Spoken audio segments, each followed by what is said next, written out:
मार्च 22 question paper 12, ठीक है जी। MCQs है मार्च 22 के, ठीक है। ओके जी। Starting off with physical quantity and measurements, which what could not be a measurement of a physical quantity. तो physical quantity क्या थी? That something that could be measured, right? And it always had to had some sort of units. So let's see कि इनमें से हो सकता है most probably किसी के units नहीं आ रहे होंगे, ठीक है जी। So let's see। अच्छा 10 Kelvin, this is definitely a physical quantity, ये तो ठीक है। This is temperature। ये चेक कर लेते हैं बी वाला। बी क्या बोल रहा है? बी बोल रहा है जूल पर न्यूटन पर मीटर। अच्छा जूल क्या होता था? Joule was force into distance, right? तो joule was force into distance, पर न्यूटन बोल रहे हैं ये, यानी फोर्स बोल रहे हैं, एंड देन इनटू मीटर। इसको अगर मैं खोल लूं तो फोर्स क्या थी? फोर्स थी kg metre per second square, into ये डिस्टेंस तो यानी मीटर, अपॉन फोर्स ये again kg metre per second square, और फिर into metre, right? So this means kg cancel, meter cancel, second minus 2 cancel, meter cancel, इसके कोई units ही नहीं आ रहे हैं। तो ये क्वांटिटी जो है वो कोई क्वांटिटी नहीं है, ये इंस्टेड एक रेशियो होगा। कंफर्म कर लेते हैं, बाकी दो आंसर्स भी हो सकता है हमसे कोई मिस्टेक ना हो रही हो तो वो चेक कर हो जाएगी। अच्छा 17 pascal metre cube newton metre, sorry per newton दिया हुआ, ठीक है जी। पास्कल्स क्या थे? पास्कल्स थे फोर्स अपॉन एरिया, ठीक है जी। तो पास्कल्स वर force upon area into metre cube हो रहा है, यानी मीटर का क्यूब हो रहा है, ठीक है जी। और फिर क्या हो रहा है? न्यूटन हो रहा है, पर न्यूटन हो रहा है, सो बेसिकली 1 अपॉन फोर्स। अच्छा यहां से हमें आ रहा है फोर्स और फोर्स कैंसिल हो जाएंगे, राइट? आगे फिर हम अपना खोल लेते हैं। मीटर क्यूब क्या बन जाएगा? मीटर क्यूब रहेगा, ये बन जाएगा मीटर स्क्वायर। सो ऊपर नीचे कैंसिल होने के बाद ये सिर्फ बच जाएगा मीटर। सो ये 3 कैंसिल होगा, ये कुछ चीज कैंसिल हो जाएगा। सो ये भी फिजिकल क्वांटिटी है, ठीक है, हमें नजर आ रहा है मीटर है ये तो that is correct. And then lastly 25 terametres, तो दैट इज आल्सो अ क्या कहते हैं physical quantity. Tera is a prefix, ठीक है जी। तो उसमें भी कोई मसला नहीं है, 25 टेरामीटर्स इज अंडरस्टूड टू अस। अच्छा, a computer memory stick is labeled as having a storage capacity of 128 gigabytes. The letter B stands for a byte, which is a unit. What is the equivalent storage capacity? A, B, C, D कौन सी जो है वो equivalent capacity है? B, yes, you are correct. 128 into 10 to power 9 is gigabytes. So basically अगर हम इसको दो पीछे लाएंगे तो यानी 1.28 कर देंगे तो फिर ये क्या हो जाएगा? ये into 10 power 11 हो जाएगा. So that means it's going to be option B. फिर this one. A man of mass 75.2 kg uses a set of weighing scales to measure his mass 3 times. He obtains the following readings. तो reading 1 आती है 80.2, reading 2 आती है 80.1, reading 3 आती है 80.2. Which statement describes the precision and accuracy of the weighing scales? तो A, B, C, D में से कौन सी precision सही तरह से बता रही है, कौन सी accuracy सही तरह से बता रही है? डी, यस करेक्ट, बिल्कुल सही बोल रहे हो। This is not accurate at all, ठीक है, and definitely not accurate to 0.1 kg, right? ये तो ऑफ आ रहे हैं बाय अबाउट 5 kg, तकरीबन 5 kg से ऑफ आ रहे हैं। सो this is not accurate, this is not accurate. दोनों वैल्यूज में काफी बड़ा डिफरेंस है एक्चुअल और मेजर्ड में। दूसरी बात ये प्रिसाइज है, हाँ, प्लस माइनस 0.1 तक प्रिसाइज है। So these are precise. तो जैसे ऑप्शन बी बोल रहा है, ऑप्शन डी बोल रहा है प्रिसाइज टू प्लस माइनस 0.1, यानी 80.1 में से प्लस माइनस 0.1 करोगे तो आ जाएगा 80.2, एंड नॉट एक्यूरेट टू, हाँ जाहिर बात है प्लस माइनस 0.1 करके 75.2 नहीं बनाया जा सकता है। So this is option D. Actually, question number 4. Which statement about scalar and vector quantities is correct? कौन सा इसमें से सही होगा? B, yes you guys are correct. Scalar quantity का मैग्नीट्यूड होता है लेकिन डायरेक्शन नहीं होता। Scalar quantity is direction but not magnitude, गलत। A vector quantity is direction but not magnitude, गलत। A vector quantity is magnitude but not direction, गलत, ठीक है जी। सो स्केलर क्वांटिटी के बारे में मैंने सही लिखा हुआ है। How can the acceleration of an object be determined? A, B, C, D. B, yes, from the gradient of a velocity time graph, easy peasy. चलिए अभी तक के 4-5 क्वेश्चंस तो बड़ा आसान चल रहे थे। A sprinter takes a time of 11 seconds to run a 100-meter race. ठीक है जी। She first accelerates uniformly from rest, reaching a speed of 10 meter per second. She then runs at a constant speed of 10 meter per second until the finish line. What is the uniform acceleration of the sprinter for the first part of the race? ठीक है जी। तो ऐसे सवाल जो थे जिसमें दो मोशन थे, उसके लिए मैं आपको क्या बोलता हूँ, we will be using the help of a graph. तो ऐसा करते हैं हम ग्राफ के इस्तेमाल से इसको सॉल्व करने की कोशिश करते हैं। You can also do it through kinematics, लेकिन उसमें साइमल्टेनियस इक्वेशंस बहुत ज्यादा लग जाएंगी। Let's draw a velocity time graph. अच्छा, वेलोसिटी टाइम ग्राफ जब बनाएंगे तो बोल रहे हैं 11 सेकंड लग रहे हैं 100 मीटर रेस भागने के, कोई मसला नहीं है। रेस्ट से पहले ये 10 मीटर पर सेकंड पहुंचती है। अच्छा, शी एक्सेलरेट्स यूनिफॉर्मली, यानी एक स्ट्रेट लाइन, ये रेस्ट से पहले 10 मीटर पर सेकंड में पहुंचती है, right. So this was rest and this is 10 metre per second इधर हमारे पास। अच्छा, फिर क्या बोल रही हैं, फिर ये जो है वो भागती है constant speed 10 metre per second तक। So therefore she runs at a speed of 10 metre per second constantly until and unless क्या टाइम हो जाए आपका 11 सेकंड हो जाए। 11 सेकंड में आके उसने 100 मीटर पूरे भाग लिए होते हैं। तो बेसिकली इस टाइम पे आके 11 सेकंड्स पे आके वो जो है पूरी रेस भाग चुकी होती है। So this is the extreme that we are getting. अच्छा, दूसरी बात क्या बोल रहे हैं, भागती कितना है, 100 मीटर रेस भाग रही है। तो इसका मतलब क्या हुआ, इसका मतलब ये हुआ कि the area under the graph will be a 100 metres. तो कोई मसले की बात नहीं है, हम ये भी कर लेंगे, नो प्रॉब्लम्स। ठीक है, अपनी कन्वीनियंस के लिए एक काम करते हैं, let's also mark this time, ये वाला जो टाइम है जिसपे ये इसने यूनिफॉर्म एक्सेलरेट करके फिर कांस्टेंट्स भी जाना शुरू हो गई थी, इसको भी मार्क कर लेते हैं। Let's say this is time t1। ठीक है, विल डेफिनेटली हेल्प अस, क्योंकि जब हम एरिया अंडर ग्राफ से सॉल्व कर रहे होंगे तो हमें थोड़ा सा चाहिए होगा इधर इसको। सो दिस इज t1। अच्छा, नाउ हमें क्या पता है, हमें पता है एरिया अंडर ग्राफ किसके बराबर होगा, that should be equals to the displacement. So area under graph that should be equals to her displacement, that was a 100 meter race, 100 meters। अच्छा, एरिया अंडर ग्राफ कैसे निकालेंगे, this is looking like a trapezium, तो ऐसा करते हैं trapezium का ही कोई इस्तेमाल कर लेते हैं। So this and this is the parallel side, और हाइट जो है वो ये आ रही है, दिस इज द हाइट। ठीक है, so 100 will equals to half sum of parallel sides, एक साइड जो है वो 11 है, one side is 11 and the other side is 11 में से अगर मैं t1 निकाल दूंगा, सो प्लस 11 माइनस t1। ठीक है, एक साइड 11, एक साइड 11 में से अगर t1 निकाल दोगे तो बस ये बच जाएगी। And then into the height, तो हाइट हमारी कितनी आ रही है, हाइट हमारी 10 मीटर पर सेकेंड आ रही है। कन्वीनियंटली ये हो जाएगा उधर डिवाइड, तो ये और ये कैंसिल, 2 उधर जाके मल्टीप्लाई होगा तो ये 20 हो जाएगा, इधर 11 प्लस 11 22 हो जाएगा, माइनस t1। t1 हमारे पास क्या आ रहा है, t1 हमारे पास आ रहा है 2 सेकेंड्स, राइट। उन्होंने हमसे क्या पूछा है, उन्होंने हमसे पूछा है आप हमें यूनिफॉर्म एक्सेलरेशन निकाल दें, तो कोई मसले की बात नहीं है, हमारे पास टाइम आ गया, ये 2 सेकेंड है। हमें पता है हमारी फाइनल वेलोसिटी 10 थी, हमारी इनिशियल वेलोसिटी 0 थी। Let's just plug in v equals to u plus at में, and then let's find out everything. v जो है वो 10 है, u जो है वो 0 है, एक्सेलरेशन हमको नहीं पता, 2 जो है वो ये थी, एक्सेलरेशन इधर से आ जाएगी 5 मीटर पर सेकंड स्क्वायर की एक्सेलरेशन से इसने अपनी रेस जो थी वो शुरू की थी। So 5.0 metre per second square is our final answer. Any problems understanding this question?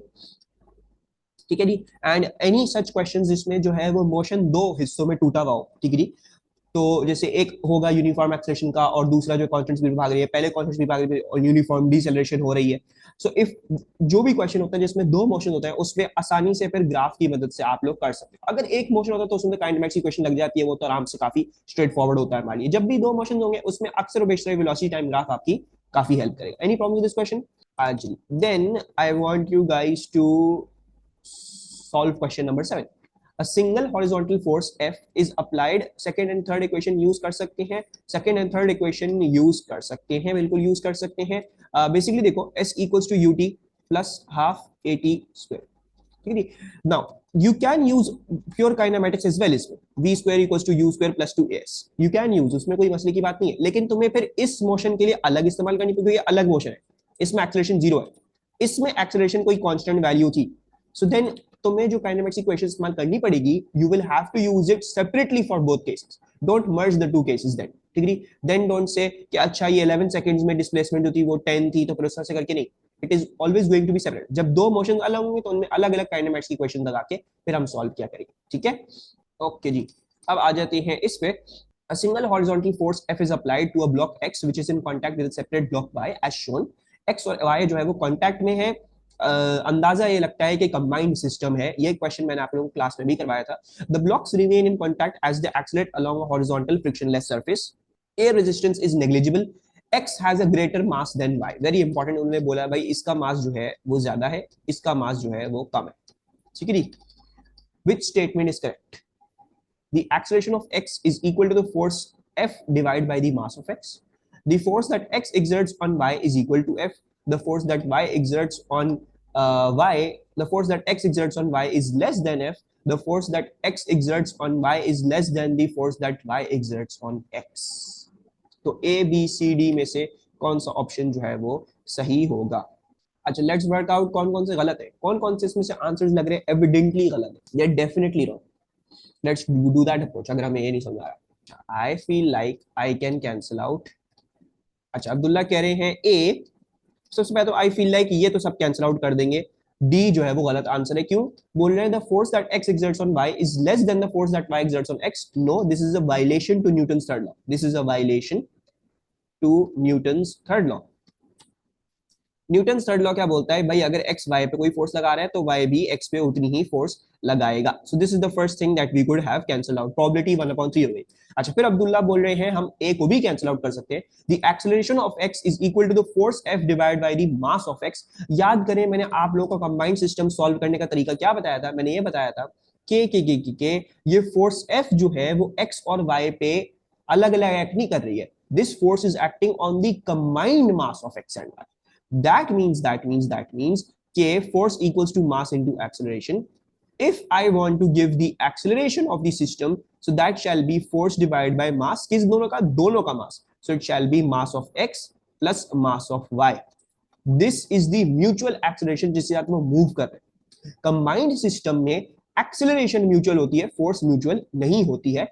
जाहिर बात है, समझने की बात है भाई. अगर F equals to ma है, राइट? अगर किसी चीज का छोटा मास है, राइट, ये समझो एक्सेलरेशन तो कांस्टेंट है, तो हम सबको नजर आ रहा है, राइट? अगर दोनों चिपक के साथ साथ चल रहे हैं तो एक्सेलरेशन तो कांस्टेंट है. This thing is constant. So what does that mean? That means that force is directly proportional to mass. अब देखो, अगर आपको वही एक्सेलरेशन चाहिए, if you want the same acceleration for both of them, अब अगर एक का मास ज्यादा है तो उस पर फोर्स भी ज्यादा लगानी पड़ेगी, और अगर एक का मास छोटा है तो उस पर फोर्स भी छोटी लगानी पड़ेगी, right, to produce the same acceleration. So masses different होते हैं, इसलिए ये फोर्स जो है वो बट के कुछ ना कुछ हिस्सा टूट के एक्स पे लग रहा है, कुछ ना कुछ हिस्सा टूट के वाई पे लग रहा है. But we not never going to solve that कितना हिस्सा टूट के लग रहा है. वो हमारा निकालने से पहले, वो चीज करने से पहले हम क्या करेंगे? हम निकाला करेंगे ये म्यूचुअल एक्सेलरेशन क्या है, because that is the thing that is constant between the both of them. Because both of them साथ चल रहे हैं तो इसका मतलब दोनों की एक्सेलरेशन सेम होगी. सो दैट मींस कि आप आराम से एक्सेलरेशन को निकाल सकते हो. पहले combined system acceleration the force divide by the combined masses of both. अब ये एक्सेलरेशन जो है वो एक एक्स की भी है, ये एक्स की भी है और वाई की भी है, क्योंकि दोनों साथ साथ चल रहे हैं ना. जैसे अब्दुल्ला ने कहा कि हम ये ऑप्शन को कैंसिल आउट कर सकते हैं because the acceleration of X is equal to force divided by the mass of X plus the mass of Y. ठीक है, सो दिस इज रॉन्ग. फिर बोल रहे हैं the force that X exerts on Y is equal to F. निकाल लेते भाई, जो फोर्स वाई पे लग रही है एक्स से वो निकाल लेते. हमारा क्या जा रहा है? फोर्स वाई पे किस तरह देंगे? मास इनटू एक्सेलरेशन से. एक्सेलरेशन हमें दोनों की पता चल गई है, हमें मास मल्टीप्लाई करना पड़ेगा वाई का. So M Y into acceleration F upon M X plus M Y. No way is this force equal to F. ये फोर्स वाई पे जो लग रही है वो M Y into F upon M X plus M Y के बराबर है, एफ के बराबर नहीं है. So once again we can cancel out this out, right? और अगर हम फोर्स एक्स भी ढूंढ लेते हैं, फॉर एग्जांपल फोर्स एक्स भी निकालना चाहो तो आपको नजर आएगा M X plus F upon M X plus M Y. और जो मैं बात कह रहा था कि जो बात आपको समझनी है, क्योंकि मास एक्स का ग्रेटर है तो उस पर फोर्स भी ग्रेटर होगी to produce the same acceleration, और क्योंकि मास वाई का छोटा है तो उस पर फोर्स भी छोटी होगी to produce the same acceleration, right? So this is the thing that we need to be understanding in combined systems. अब वो बोल रहे हैं the force that X exerts on Y is less than F. तो जो force Y पे लग रही है वो लेस देन एफ है. जाहिर बात है, एफ को पहले आप M X plus M Y से डिवाइड कर रहे हो, ठीक है, फिर उसमें एम वाई मल्टीप्लाई कर रहे हो, तो this force must be less than the पूरी फोर्स, राइट? ऐसा तो नहीं है फोर्स एक्स पे, फोर्स कंबाइंड सिस्टम पे पूरी एफ लग रही है, एक्स पूरी एफ उठा के मैं वाई पे लगा रहा है, नहीं, कुछ एफ का हिस्सा एक्स ले रहा है, कुछ एफ का हिस्सा वाई ले रहा है. So the correct option will be this one, which is option C. ये कंबाइंड सिस्टम है. कंबाइंड सिस्टम में पहले म्यूचुअल एक्सेलरेशन निकलता है. म्यूचुअल एक्सेलरेशन निकलने के बाद then you can work out the individual forces, और फिर उससे अंदाजे लगा सकते हो क्या है क्या है. आ जाते हैं हम इधर. A car of mass 750 kg has a horizontal driving force of 2 kN acting on it. It has a forward acceleration of 2 meter per second square. What is the resistive force acting horizontally? तो बोल रहे हैं 2000 Newton इधर है, ठीक है. Resistive force कुछ ना कुछ है और आपकी जो एक्सेलरेशन है वो 2 मीटर पर सेकंड स्क्वायर और मास जो है वो 750 kg है। Can anyone work this answer out? Yes, you guys are correct. Option answer जो है वो ए ही सही है। ये कैसे होगा? You have been given 2 metre per second square की एक्सेलरेशन है, यानी इसका मतलब कोई ना कोई नेट फोर्स एक्ट कर रही है। Let's make a convention, the net force shall equals to the driving force which is 2000 minus the frictional force, क्योंकि वो पीछे की तरफ है, so friction force. Net force कैसे देते हैं? मास इनटू एक्सेलरेशन से, so basically 750 into 2 metre per second square shall equals to 2000 minus F R. इधर से कंप्यूट कर लोगे, एफ आर जो है वो क्या आ रहा है, एक सेकंड, एफ आर क्या आ रहा है, it's coming out to be 500 newtons, right? 500 newtons. 500 newtons को अगर हम किलो न्यूटन में करना चाहें, so basically that becomes a 0.5 kilo newtons, right? आधा है किलो का, so basically 0.5 kilo newtons. Very good. Actually moving onwards, this one answer this is well, ठीक है। सबसे पहले तो ये सब कुछ याद होगा कि वेलोसिटी टाइम ग्राफ है ये फॉर नो एयर रेजिस्टेंस। अब अगर एयर में डाल देंगे इसी चीज को, तो एयर में क्या होता है? एयर में remember the acceleration goes to a zero, तो जो वेलोसिटी है आपकी वो इस तरह से इंक्रीज करके इट गोज लाइक दिस, इस तरह से इधर पहुंच जाती है, समथिंग लाइक दिस, ठीक है। सो कौन सा सही है, ए बी सी या डी? अच्छा देखो, दो आंसर तुम लोगों को सबको नजर आ रहे होंगे। एयर रेजिस्टेंस है तो acceleration can not be constant, this is wrong. दूसरी बात, ये मैंने अभी ग्राफ का शेप भी दिखा दिया, वो एक्सेलरेशन जीरो होती है, ये एक्सेलरेशन क्या दिखा रहा है? एक्सेलरेशन को बढ़ाता हुआ दिखा रहा है, so this is also. They are telling you using the same scales, तो अगर सेम स्केल्स है, लेट्स से कि ये वेलोसिटी इतने टाइम में लेट्स से ये 10 मीटर पर सेकंड पे जा पहुंचती है, ठीक है। तो ऐसा नहीं हो सकता कि जब आपके पास एयर रेजिस्टेंस हो आपकी velocity again 10 metre per second square 10 metre per second पहुंच जाए। It can not reach 10 metre per second because आपकी एयर रेजिस्टेंस है। वो क्यों नहीं पहुंच सकती? Because we learn, what did we learn, that energy input shall equals to the energy output, right? अगर हमारे पास एयर नहीं थी, so if we had without air, तो विदाउट एयर क्या हो रहा था? विदाउट एयर ये होता था कि एनर्जी इनपुट होता आपकी ग्रेविटेशनल पोटेंशियल, क्योंकि आप नीचे गिर रहे हो, so the delta GPE was the input and the energy output was basically the gain in kinetic energy, so delta ke। अब अगर हम एयर लेके आ गए हैं, so with air, so with air में क्या मसला हो जाता है? आपकी इनपुट तो ग्रेविटेशनल पोटेंशियल एनर्जी ही है एंड आउटपुट का कुछ हिस्सा काइनेटिक एनर्जी में जा रहा है, लेकिन कुछ और हिस्सा अब वर्क डन में भी जा रहा है against the friction force. So कुछ एनर्जी खाएगी work done against friction, so kinetic energy won't be able to increase as much, उतनी वेलोसिटी फिर आपको नहीं मिलेगी। सो देयरफॉर सी जो है is the correct option, you will have a velocity that is lower. A rock of mass 2m traveling in a deep space at velocity v explodes into two equal parts, two equal mass of one of which is then stationary. What is the kinetic energy of the moving particle after the explosion? अच्छा क्या बोल रहे हैं हमें? हमें ये बोल रहे हैं कि एक मास 2m का ये एक ऑब्जेक्ट जा रहा था वेलोसिटी v पे, right? And then it explodes into two parts, one of which is then stationary. अच्छा, तो कुछ ऐसा हुआ कि ये जो है वो सेम स्केल, मतलब सेम स्केल मतलब जैसे अल्मा ऐसे जैसे सेम स्केल्स। सो अब अगर मैंने सपोज करो ग्रेजुएशन डाली है, ये 5 है, फिर 10 है, फिर 15 है, फिर 20 है, फिर ये 1 2 3 4, तो वो बोल रहे हैं इसी सेम स्केल्स में रख के अगर हम दोबारा से ग्राफ बनाए तो फिर कैसा बनना चाहिए, राइट? सो बेसिकली वही 5 10 15 20 उन्हीं जगहों पे ही है। आ जाते हैं हम इस पे। अच्छा क्या कह रहे हैं? 2m का एक ऑब्जेक्ट है जो वेलोसिटी v से जा रहा है, it explodes into two equal parts of, sorry, two parts of equal मास, तो ये जो है वो दो हिस्सों में टूटता है, एक ऐसा एक ऐसा, ये हो जाता है ऑब्वियसली मास m, ये हो जाता है मास m, 2m का आधा आधा मिल गया, और एक वो बोल रहे हैं उसमें से स्टेशनरी हो गया, यानी ये चीज एक चीज जो है वो स्टेशनरी हो गई है, एक कोई ना कोई वेलोसिटी v2 से जा रही है। आई am not assuming the direction v2, मैं सिर्फ कह रहा हूं कोई ना कोई वेलोसिटी डायरेक्शन हमारे पास आ जाएगी। What is the kinetic energy of the moving particle after the explosion? तो काइनेटिक एनर्जी निकालनी है मेरे ख्याल से, तो ये मुझे मोमेंटम का सवाल लग रहा है, तो पहले मोमेंटम के through let's work out v2, let's work out v2। Yes Aqib you are correct, let's work out v2 and then फिर जो है वो अपना काम कर लेंगे। अच्छा हमें क्या पता है? मोमेंटम कहता है that the sum of initial momentums must be equal to the sum of final momentums. Initial momentum कैसा है? Let's make a convention like this, और 2m था वो जा रहा था वेलोसिटी v से, so 2m and then velocity v positive v then equals to the sum of final momentums. एक मास तो जीरो हो गया, दूसरा वाला मास क्या जा रहा है? दूसरा वाला मास m, वो वेलोसिटी v2 से जा रहा है। अगेन देखो v2 पॉजिटिव नेगेटिव आने को वो खुद ही आ जाएगा हमारे पास, अभी मैंने कोई डायरेक्शन सपोज करके इसमें नहीं डाली, सो एम एम कैंसिल, V2 आ रहा है 2V के बराबर। अब अगर मैं काइनेटिक एनर्जी निकालना चाहूं, क्या निकालनी है, kinetic energy of the moving part निकालनी है, ठीक है, तो उसकी काइनेटिक एनर्जी निकाल लेते हैं, कोई मसले की बात नहीं है। So the kinetic energy will be given by half M V square. हमारे पास क्या आ गया, हमारे पास हाफ, मास क्या था उसका, उसका मास m था, उसकी वेलोसिटी क्या थी, उसकी वेलोसिटी 2v थी। 2v को जब स्क्वायर करेंगे तो ये बन जाएगा half m and then 4v square and we can see 2 और ये कैंसिल, ये बच जाएगा 2। सो हमारे पास आंसर आ गया 2mv square is the velocity, is the kinetic energy of the moving part, ठीक है जी। सो काइनेटिक एनर्जी पूछी थी, अब you if you would have gone और पहले से काइनेटिक एनर्जी का भी करते तो नजर आता है मेरे पास वेलोसिटी नहीं है, तो वो कंजर्वेशन मोमेंटम से निकाल ली, ठीक है जी। Hadn't told anything about elastic collision और एनीथिंग, तो इसलिए हमने कंजर्वेशन मोमेंटम लगाई, उसमें हम गए नहीं। अच्छा, क्या बोल रहे हैं, a horizontal metal bar PQ of length 50 cm is hinged at point P, hinged at point P, very important point। जब भी hinge आता है अक्सर बेशतर सवाल ऐसा होगा कि वहां पे पिवट रखना पड़ जाएगा, क्योंकि इस पॉइंट पे फोर्सेस नहीं पता होती हैं हमें। The diagram shows the metal bar viewed from above. Two forces 60 Newton and 5 Newton in the horizontal plane and act on end Q as shown. What is the resultant moment about P due to the two forces?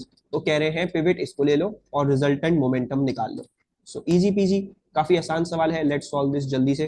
तो 16 का एक component होगा ऐसा, which is going to be horizontal component, क्या होगा 16 का, what do I write that as, that shall be horizontal component, horizontal ये adjacent के साथ है, so this shall be 16 cos 30 और ये हो जाएगा फिर 16 sin 30, ठीक है ना। 16 cos 30 का कोई मोमेंट होना नहीं वाला क्योंकि इसमें से गुजरेगा। बोल रहे हैं रिजल्टेंट मोमेंट, रिजल्टेंट मोमेंट आप हमें निकाल दें, तो रिजल्टेंट मोमेंट कैसे निकलता था, रिजल्टेंट मोमेंट निकलता था by considering one direction, let's say clockwise को हम कह लेते हैं, लेट्स से दैट्स पॉजिटिव, ठीक है जी। तो जो भी क्लॉकवाइज मोमेंटम होगा हम उसको पॉजिटिव लेंगे, जो भी एंटी क्लॉकवाइज होगा हम उसको नेगेटिव ले लेंगे। So let's work out our resultant momentum, moment sorry, clockwise कौन सा है, लेट्स सी 5 न्यूटन वाला इज द क्लॉकवाइज, 5 न्यूटन वाला इज द क्लॉकवाइज। 5 न्यूटन कितनी उस पे जा रहा है, 50 सेंटीमीटर पे एक्ट कर रहा है। सो 5, do not forget your conversion, 50 into 10 power minus 2। अच्छा, और दूसरा वाला क्या है, 16 साइन 30 है, ये कैसा जा रहा है, ये जा रहा है एंटी क्लॉकवाइज फैशन में। सो 16 साइन 30 कितने डिस्टेंस पे एक्ट कर रहा है, it is also acting at 50 centimetre, कोई मसले की बात नहीं है। तो 16 sign 30 and is acting at a 50 into 10 power minus 2. So can anyone give me the answer to this? अच्छा एक मिनट, एक चीज हो गई मुझसे मिस्टेक, 16 sin 30 मैंने कहा था एंटी क्लॉकवाइज है तो मुझे ये नेगेटिव लेना पड़ेगा, मैंने उसको भी गलती से पॉजिटिव लिया, let's take as negative. Yes, एक मिस्टेक मैंने जल्दी जल्दी में निकल गया। So 16 sin 30 will be taken as negative. So 1.5 newton metres, 1.5 newton metres, let's check, आ रहा है हमारा answer, so that's that, A होगा इसका आंसर। लेट मी सी, एक सेकंड। A cube WXZY has sides of length 2 cm and mass of 24 grams. The cube rests on a meter rule of negligible mass. Meter rule का कोई mass नहीं है. The geometrical center of the cube is vertically above the 70 centimeter mark on the scale of the ruler. ठीक है, बोल रहे हैं geometrical center. They have not told you about the center of gravity. बोल रहे हैं cube का geometric center जो आ रहा है वो कहां आ रहा है, वो आ रहा है इधर 70 सेंटीमीटर पे, कहीं ना कहीं इधर है वर्टिकली अबव इस लाइन पे, कहीं ना कहीं इसका ज्योमेट्रिक सेंटर है, राइट। हमें पता भी है क्यूब का ज्योमेट्रिक सेंटर कहां होगा, बिल्कुल बीच में होगा, एट 70 इधर होना चाहिए। तो ज्योमेट्रिक सेंटर ना भी बता दे तो हम निकाल लें, ठीक है। तो ये बात उन्होंने अभी तक बोली, ये सेंटर है, this is not a centre of gravity, ठीक है। The cube has non uniform density, non uniform का मतलब आप इसकी सेंटर ऑफ ग्रेविटी इसके ज्योमेट्रिक सेंटर में नहीं ले सकते हो, आगे लिख भी दिया है, so that its center of gravity is not at its geometrical center. The center of gravity of the cube is in the plane of the diagram. The rule rests on a pivot at the 50 centimeter mark. A mass of 23.4 grams is placed vertically above the 30 centimeter mark. The rule is horizontal and in equilibrium. What can be determined about the position of the center of gravity of the cube? ये center of gravity किधर है इस cube का, इधर है उधर है किधर है, ये निकालने को ये 4 स्टेप्स में मिलेंगे।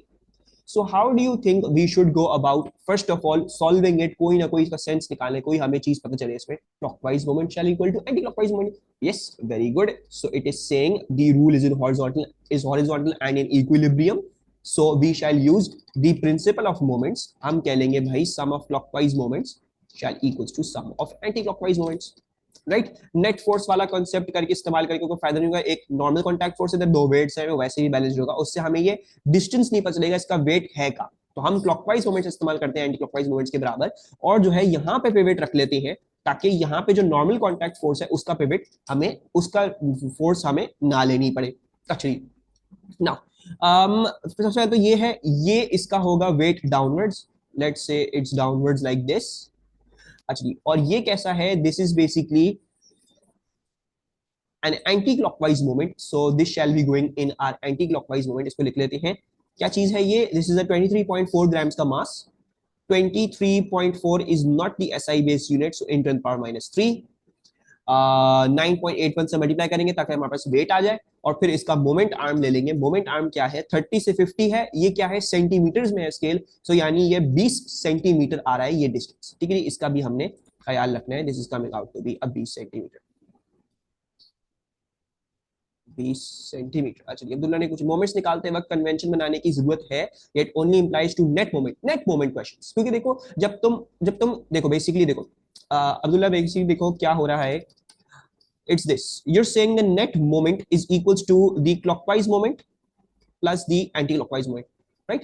प्रिंसिपल ऑफ मोमेंट्स क्या कहता है, प्रिंसिपल ऑफ मोमेंट्स कहता है नेट मोमेंट जीरो है, right, equilibrium condition net moment zero. तो जब नेट मोमेंट जीरो होता है, so sum of clockwise moments plus sum of anticlockwise moments, एक चीज को उधर भेज दोगे तो sum of clockwise moments shall equals to sum of anticlockwise moments, वो ये कहानी है। तो हाँ, जब नेट मोमेंट इस्तेमाल कर रहे हो एक साइड में रख के कर रहे हो कैलकुलेशन, तब कन्वेंशन बनानी पड़ेगी, वैसे मोमेंट्स के लिए नहीं बनानी पड़ेगी, क्योंकि वो एक स्टेप उसका आगे का है, वो जीरो रखा, कोई भी चीज आपने नेगेटिव कंसीडर कर दी, वो आपने दूसरी साइड में भेजी ताकि वो पॉजिटिव हो जाए। सो 20 सेंटीमीटर का मोमेंट आर्म है, हम इधर 20 सेंटीमीटर भी डाल देते हैं, इसका moment arm 20 into 10 power minus 2। अच्छा, now the sum of the clockwise moments, obviously अगर इसका वेट लेट्स से यहाँ कहीं पे भी है, इट्स फ्रॉम हियर या इट्स फ्रॉम हियर, कहीं भी होगा, इसके अंदर ही होगा, लाजमी बात है, तो कहीं से भी आ रहा है, ये क्लॉकवाइज मोमेंट बना रहा है, राइट। सो अब इसका वेट कैसे निकलेगा, इसका mass into 9.81, so basically 24 grams है, तो इसको भी कन्वर्ट करेंगे, फिर 9.81 से मल्टीप्लाई करेंगे, एंड देन इसका मोमेंट आर्म। अब हमें इसका डिस्टेंस नहीं पता है, क्या हो रहा है भाई ये, अच्छा इसका डिस्टेंस हमें नहीं पता, right, we are not going to put in 70, we are not going to put in 69, we are not going to put in 70, हमें वन नहीं पता, we don't know, so we just going to put in as D, हमारे पास आ जाएगा, ये calculation हमारे पास हो जाएगी।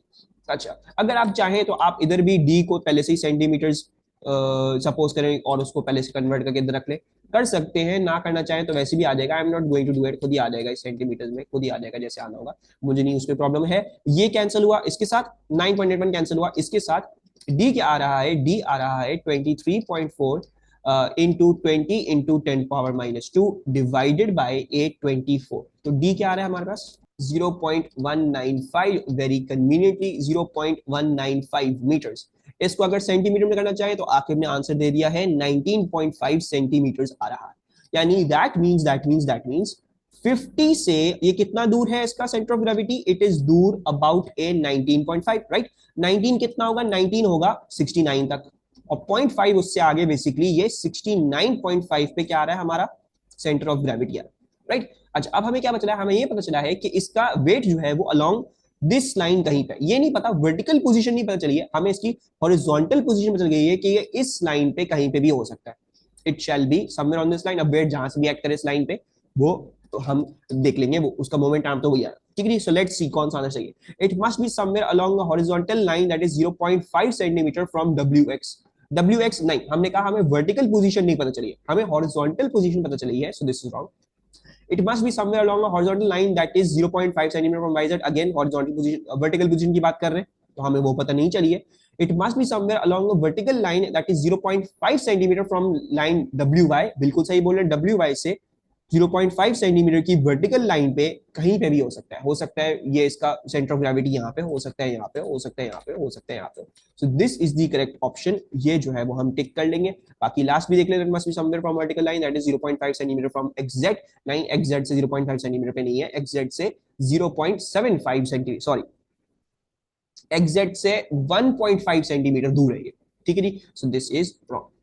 हॉरिजॉन्टल वाली बात समझ नहीं आई, बेसिकली देखो, अब अगर हम ये करते थे कि लेट्स से कि ये एक क्यूब है, राइट, अब तुम कह रहे हो कि इसका वेट यहाँ पे है, तो यहां से भी वर्टिकली डाउनवर्ड एक्ट करेगा, right. It will act vertically downwards. और जो डिस्टेंस आ रहा है हमारे पास, जो मोमेंट आर्म निकाल के जो हमारा पिवट से डिस्टेंस आया, वो आया ये वाला, ये मोमेंट आर्म आया, ठीक है। वो मोमेंट आर्म इस वेट के लिए भी वही आएगा। और सपोज करें अगर हम यहाँ से मार्क करते कि वेट जो है वो थोड़ा नीचे से एक्ट कर रहा है, वो उस वेट के लिए भी वही आता। या फिर हम कहते हैं नहीं यार, वेट जो है वो इन दोनों के बीच में से यहाँ से कहीं एक्ट कर रहा है, जब तक वो इस वर्टिकल लाइन पे होता है तो हम क्या कहते हैं, उसका मोमेंट आर्म यही आ रहा है, is the same moment arm. इन तीनों वेट्स का मोमेंट आर्म क्या आ रहा है, वही 20 सेंटीमीटर आ रहा है। फॉर एग्जाम्पल वही 20 सेंटीमीटर तीनों वेट्स का आ रहा है, चाहे थोड़ा सा ऊपर लो वर्टिकल लाइन पे, चाहे थोड़ा सा नीचे लो, चाहे जैसे भी लो, अगर इस वर्टिकल लाइन पे ले रहे हो तो वो ऐसा ही आ रहा है। अब तुमने देखो, तुमने निकाला क्या है, तुमने ये निकाला है कि ये पिवट से कितना दूर है इसका वेट। आपने निकाला ये हॉरिजॉन्टल डिस्टेंस आ रहा है 19.5 centimetre, right. So you have work that out. अब बेसिकली देखो क्या हो रहा है, बेसिकली ये देखो, तुम्हें ये समझना है कि तुम्हें ये नहीं पता, तुम्हें ये पता है वेट शायद यहाँ पे हो सकता है, या हो सकता है वेट जो है वो यहाँ पे हो, या हो सकता है वेट जो है वो यहाँ पे हो, right. You don't know the exact position of the weight on this vertical line, ठीक है, ये आपको नहीं पता, ठीक है। सो बाकी वो बोल रहे हैं, जब वो हॉरिजॉन्टली की बात कर रहे हैं, जैसे वो बात कर रहे हैं कि WX से 0.5 सेंटीमीटर पे है, सो WX पे वो कह रहे हैं हॉरिजॉन्टल लाइन 0.5 सेंटीमीटर से कहीं खींचो, तो इस पे कहीं है। हाँ, हो सकता है इधर होता, लेकिन इधर होने की कोई पॉसिबिलिटी नहीं है, ना इधर होने की, ना इधर होने की, ना इधर होने की, ना इधर होने की। पॉसिबिलिटी क्या है, पॉसिबिलिटी यही है कि यहीं पे ही होगा इसका। पॉसिबिलिटी क्या है कि इस वर्टिकल लाइन पे होगा इसका, ठीक है। द पॉसिबिलिटी इज, हमने कंफर्म कर लिया कि वर्टिकल लाइन पे कहीं पे भी है। हॉरिजॉन्टल डिस्टेंस हमें नहीं पता, हमें ये नहीं पता कि इस एंड से कितना नीचे है या इस एंड से कितना ऊपर है, वो हमें नहीं पता। अब हमें बेसिकली मोमेंट्स लेने पड़ेंगे इन द वर्टिकल डायरेक्शन, फिर उससे वो चीज आएगी। लेकिन खैर वो बहुत आगे की कहानी है, वो हमारे कोर्स का पार्ट नहीं है। When you're finding out moments, तुम्हें सिर्फ ये बचेगा कौन सी वर्टिकल लाइन पे एक्ट कर रहा है, you are not going to find out the exact position, ठीक है जी। अच्छा जी, आ जाते हैं अब हम इस पे। A rigid sphere is held at rest on the seabed. When the sphere is released, it rises to the surface of the sea. The sea water has a uniform density. Which statement about the sphere from its release until it reaches the surface is correct? तो A, B, C, D कौन सी जो है वो आपको सही लग रही है? Let's try to understand हो क्या रहा है। This is a sphere, ठीक है जी। Originally इसके ऊपर इसका weight act कर रहा होगा, right? इसका एक weight act कर रहा था, and इसके ऊपर एक upthrust होगी because this is in a fluid. This is in a fluid, so we shall have a upthrust. So upthrust like this. अच्छा, अब होता क्या है, होता ये है कि क्योंकि upthrust जो है वो वेट से बड़ी है, तो फिर ये ऊपर की तरफ इसके ऊपर एक नेट एक्सेलरेशन डेवलप होती है और ये ऊपर की तरफ जाने लगता है, right. It starts travelling upwards. अच्छा, जब ये ऊपर की तरफ जाने लगेगा, when it will start gaining a velocity upwards, problem क्या है, another force will develop, because आप एक फ्लूइड में हो, और वो फोर्स क्या कहलाती है, वो फोर्स कहलाती है हमारी कौन सी फोर्स, द ड्रैग फोर्स। तो ड्रैग फोर्स क्या करना शुरू करेगी, ड्रैग फोर्स फिर इस ऑब्जेक्ट को दोबारा से रोकने की कोशिश करेगी। और हमें क्या पता है, हमें ये पता है कि as long as our velocity is increasing, as long as our velocity is increasing, rise ऊपर जा रहा है, तो जब तक ऊपर की तरफ है नेट एक्सेलरेशन, तो वेलोसिटी इंक्रीज करेगी, इंक्रीज कर रही होगी, ड्रैग फोर्स नीचे तरफ बढ़ती जाएगी, बढ़ती जाएगी, बढ़ती जाएगी, राइट। सो क्या बोल रहे हैं वो, the sphere always moves with constant acceleration, know that is wrong. आपकी ड्रैग फोर्स जो है वो इंक्रीज कर रही है, उसकी वजह से नेट फोर्स चेंज करती रहेगी हमेशा, तो that is the thing. The sphere always moves with constant velocity, ऐसा हो ही नहीं सकता। पहले जीरो रेस्ट पे था, फिर एक्सेलरेशन आई इसमें, तो ऊपर की तरफ इसने जाना लगा, फिर ये किसी ना किसी पॉइंट पे आके ड्रैग फोर्स, अपथ्रस्ट, वेट सारी तमाम बराबर होंगी, तब जाके वो कांस्टेंट वेलोसिटी रीच करेगा। ऐसा नहीं हो सकता कि फौरन रिलीज हुआ फौरन कांस्टेंट वेलोसिटी, नहीं, ऐसा नहीं हो सकता। आहिस्ता आहिस्ता इसके ऊपर ड्रैग फोर्स डेवलप होगी, जब ड्रैग फोर्स बराबर कर देगी सारी कहानी को, जब इक्विलिब्रियम आएगा तब कांस्टेंट वेलोसिटी, तो दिस इज आल्सो रॉन्ग, ठीक है। फिर the upthrust on the sphere always decreases, ये प्रूव करने के लिए अपथ्रस्ट का फॉर्मूला क्या था, दैट वाज रॉ जीवी। जब हम स्फीयर की बात कर रहे हैं, आपको क्या पता है, आपको पता है रॉ भी कांस्टेंट, जी भी constant, volume of the sphere भी कांस्टेंट। जब ये तमाम चीजें कांस्टेंट है, तो अपथ्रस्ट चाहे नीचे पे लो चाहे यहां पे लो, इट शैल नेवर चेंज। पूरी जर्नी यहां से लेके यहां तक की, जब तक ये सरफेस पे नहीं पहुंच जाता, आपके पास अपथ्रस्ट जो थी वो कांस्टेंट थी। So this is also wrong. So आपकी अपथ्रस्ट जो है वो कांस्टेंट है, it shall be option D, ठीक है जी। What is a unit for density, A B C D, D, yes, very good. So basically mass upon volume, तो हमें कोई भी ऐसा चुनना था जिसमें मास अपॉन वॉल्यूम हमें काफी क्लियरली नजर आ रहा हो। So it's microgram mass upon millimetre cube volume, ठीक है जी। सो दैट्स दैट। अच्छा जी, ये क्या दिया हुआ है हमें, the total energy input E in a process is partly transferred to useful energy U and partly transferred to the energy that is wasted. What is the efficiency of the process? A, B, C, D, कौन सा option सही है? Option A ठीक है, understood सी बात। It's useful upon total into 100। अब वो power में हो चाहे वो एनर्जी में, it's useful upon total. Wasted energy उसमें लाने की हमें जरूरत नहीं पड़ती है। So that's it. अच्छा, now coming on to this another hard question will require all of our work energy power की information. An escalator is 60 meter long and lifts passengers through a vertical height of 30 meters as shown. ठीक है, 30 metre से passengers को उठाता है, 60 metre चलाता है। ठीक है, to drive the escalator against the forces of friction when there are no passengers requires a power of 2 kilowatts. यानी जब कोई पैसेंजर नहीं है, कब कोई कहानी नहीं है, सिर्फ फ्रिक्शन है, तो हमें 2000 वाट जो है वो सिर्फ इस एस्केलेटर को चलाने के लिए चाहिए होता है। क्यों? क्योंकि फ्रिक्शन एक्ट कर रही है सिस्टम पे। ठीक है जी। The escalator is used by passengers of average mass 60 kg and the power to overcome friction remains constant. How much power is required to drive the escalator when it is carrying 20 passengers and is traveling at 0.75 meter per second? ठीक है, so let's start working. कहानी क्या है क्या नहीं। First of all, very important to realize कि अक्सर व बेशतर ये हिंट आपको जरूर दी जाएगी। What is this? This is a constant velocity. If it is a constant velocity, तो हम क्या कह सकते हैं, हमारा सिस्टम पूरा का पूरा इक्विलिब्रियम में होगा।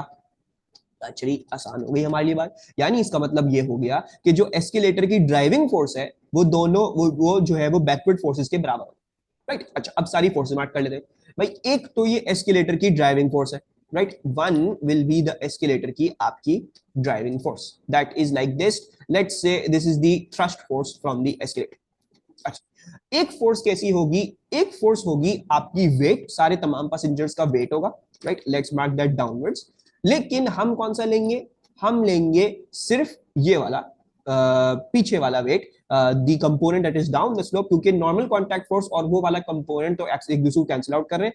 उस डायरेक्शन में हमारी कोई नेट फोर्स नहीं है, so will not be taking that. हम वर्क किसके अगेंस्ट कर रहे हैं? हम वर्क W साइन थीटा के अगेंस्ट कर रहे होंगे, जो इसका कंपोनेंट आ रहा है पीछे की तरफ। तो जरा ये भी मार्क कर लेते हैं भाई। ये आ रहा है,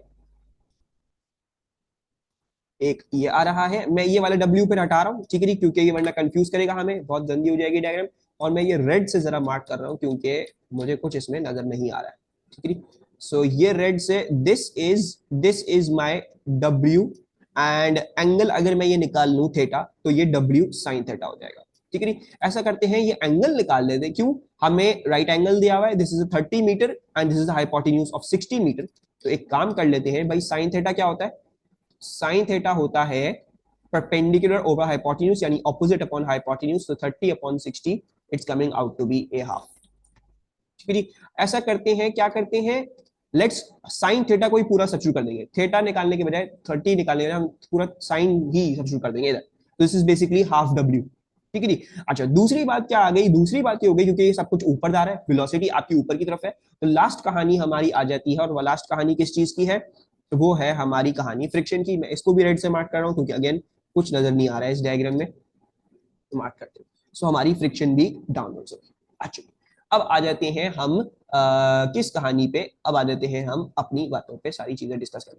अच्छा, now what do we know? क्योंकि हम इक्विलिब्रियम में हैं, हमारी नेट फोर्स जीरो होगी। So we know that the thrust force must be equals to the W sin theta plus the frictional forces, right. So that's the thing, ठीक है जी, कोई मसले की बात नहीं है। अच्छा, W sin थीटा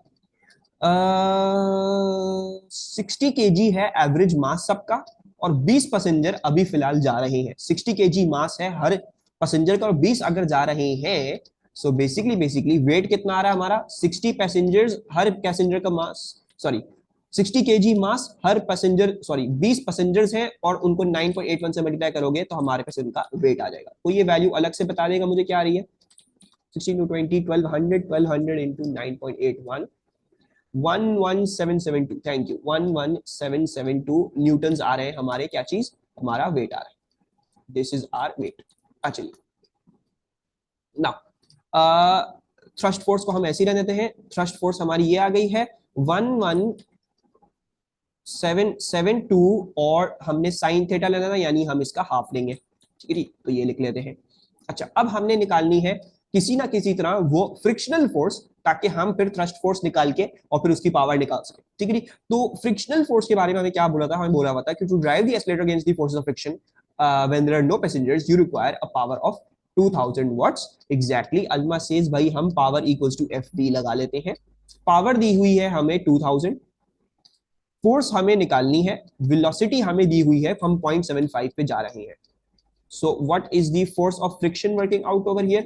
2666.67.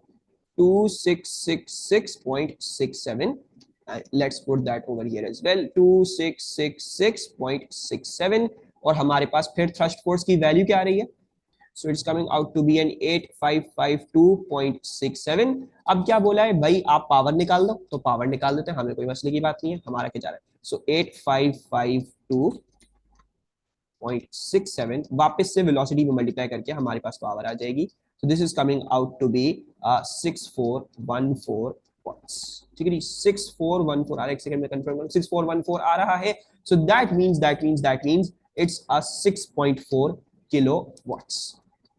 अच्छा ना, कुछ और अप्रोचेस भी हैं। हाँ एग्जैक्टली, यही तो मैं कहता हूँ, वर्क एनर्जी पावर का तो ये बहुत वो है कि एक पूरा पेपर 2 का क्वेश्चन पेपर 1 में उठा के दे देंगे 1 मार्क के लिए। अच्छा कुछ और भी तरीके थे इसको करने के, थोड़े और आसान तरीके भी हैं भाई। Instead of converting this to power, ठीक है, आप फ्रिक्शन की फोर्स निकालने के बजाय फ्रॉम दी पावर आप क्या कर सकते थे, आप कर सकते थे कि आप वेट की पावर निकाल लेते, ठीक है। वेट की पावर कैसे आती, ये आपको पता चल गई थी, आपको W sin थीटा पता चल गया था, W sin theta you got to know, इधर आ गया था 11772 एंड देन हाफ, तो ये क्या आ रहा है 11772 into 0.5 that's coming out to be a 5886, ठीक है जी। ये आ रही है आपकी W sin थीटा। अब आपको पता है कितना हमें पावर चाहिए फ्रिक्शन के अगेंस्ट वर्क करने के लिए, हम ये निकालने के हमें कितनी पावर चाहिए W sin थीटा के अगेंस्ट वर्क करने के लिए, तो वो भी कैसे आ सकती है, वो भी आ सकती है थ्रू FV, राइट। सो हमें चल गया 5886 एंड देन 0.75 से मल्टीप्लाई करते तो ये वैल्यू हमारे पास आ जाती, क्या आती 4414, so it's coming out to be a 4414 watts। यानी ये क्या चाहिए, this is the power required, power to move against force, to move against weight, या W sin theta to be very specific. तो ये पावर आ गई W sin थीटा के अगेंस्ट काम करने के लिए। अब 4414 W sin थीटा के अगेंस्ट काम करने के लिए 2000 वॉट्स वैसे ही आपको फ्रिक्शन को चाहिए थे, 4414 प्लस 2000 करो, वो यार होगा 4414 प्लस 2000 6414 वैसे भी आ सकता था। सो आप एक और तरीका भी कर सकते थे कि power required in against friction plus power required against weight, तो वो आ रही है आपके पास 4414 प्लस योर 2000, तो ये तरीका भी हो गया 6414, इधर से भी आ गए हम, ठीक है जी। एक और तरीका भी है, ठीक है जी, लेकिन I want you guys to try this, ये क्वेश्चन थोड़ा सा और ट्राई करेंगे, तो मैंने दिखा दिया। एक और तरीका भी है, वो तरीका क्या है, using gravitational potential energy and energies का खेल इस्तेमाल करके काइनेटिक एनर्जी कांस्टेंट नजर आ रही है आपको, तो फिर आप लोग उससे भी कर सकते हो कि कितनी पावर चाहिए होगी, that is for you guys, वो वर्किंग करके जो है वो मुझे बताओगे कि वो कैसे आ रहा है, ठीक है। अब आ जाती है इस पे, a rock of mass 40 kg is released from rest from a height of 20 meter above the surface of a planet. The rock has kinetic energy of 32 kilojoules when it hits the surface of the planet. The planet does not have an atmosphere. What is the weight of the rock on surface of the planet? ये निकाल लेते हैं भाई, क्या बोल रहे हैं, planet does not have an atmosphere, यानी no work done against friction. So work done against friction क्या हो जाएगा, वो हो जाएगा 0। रॉक 40 मास का था, 20 मीटर हमने फेंका है, सो बेसिकली क्या है, they're telling you use delta GPE equals to delta K E. Delta GPE क्या होता है, it's going to be given by mg delta h, वो सारा का सारा किस चीज में बना है, आपकी काइनेटिक एनर्जी बना है। काइनेटिक एनर्जी वैल्यू हमें दी हुई है 32 किलो जूल्स हमें दी हुई है, 32000, ठीक है। आपको बोल रहे हैं वेट निकाल दो रॉक का, तो हम वेट निकाल लेते हैं, हमारा क्या जा रहा है, ऐसा करते हैं mg तो वेट ही होता है, तो weight will equals to 32000 divided by the delta h that is 40, ये वैल्यू क्या आ रही है, ये हो गई मिस्टेक मुझसे, 40 kg मास था, मुझे हाइट डिवाइड करनी थी जो 20 मीटर थी, सॉरी 20 से डिवाइड करेंगे तो आई सपोज ये फिर 1600 आ रहा होगा, I hope so at least, right. तो मुझसे मिस्टेक हुई, आई गलती से picked up the mass instead of the height. So this is 1.6 kilonewton, again very simple straight forward, इसमें कोई मुश्किल बात नहीं। A metal wire stretched, the wire obeys Hooke's law, which quantity has a value that does not change, तो कौन सी value इसमें से change नहीं करेगी, A, B, C, D. D would not change. Young modulus remains constant for a material whether it's extended or not extended. An object is stretched until it reaches the elastic limit. Which statement must describe the stress on the object when it is at the elastic limit? तो A, B, C, D. Elastic limit क्या थी? उसके बाद object used to behave plastically, right?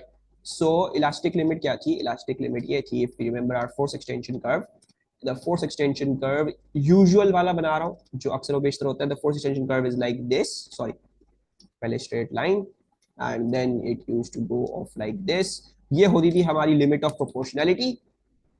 कहीं आगे जाके हमारी elastic limit आ रही होती थी. इलास्टिक लिमिट आने के बाद जब ऑब्जेक्ट वापस से अनलोड करता था तो वो अपनी ओरिजिनल लेंथ पे नहीं पहुंचता था. This was the loading curve, that was the unloading curve. So elastic limit जब रीच तो अनलोड वापस से ओरिजिनल प्लास्टिक हो जाता था. This would lead to have a plastic deformation. तो क्या बोल रहे हैं? It is the maximum stress for which the object obeys Hooke's law. नहीं, लिमिट ऑफ प्रोपोर्शनैलिटी है वो. It is maximum stress that can be applied to the object before it has elastic deformation, not before. अगर ये लिखते हैं कि it is the maximum stress that can be applied to the object.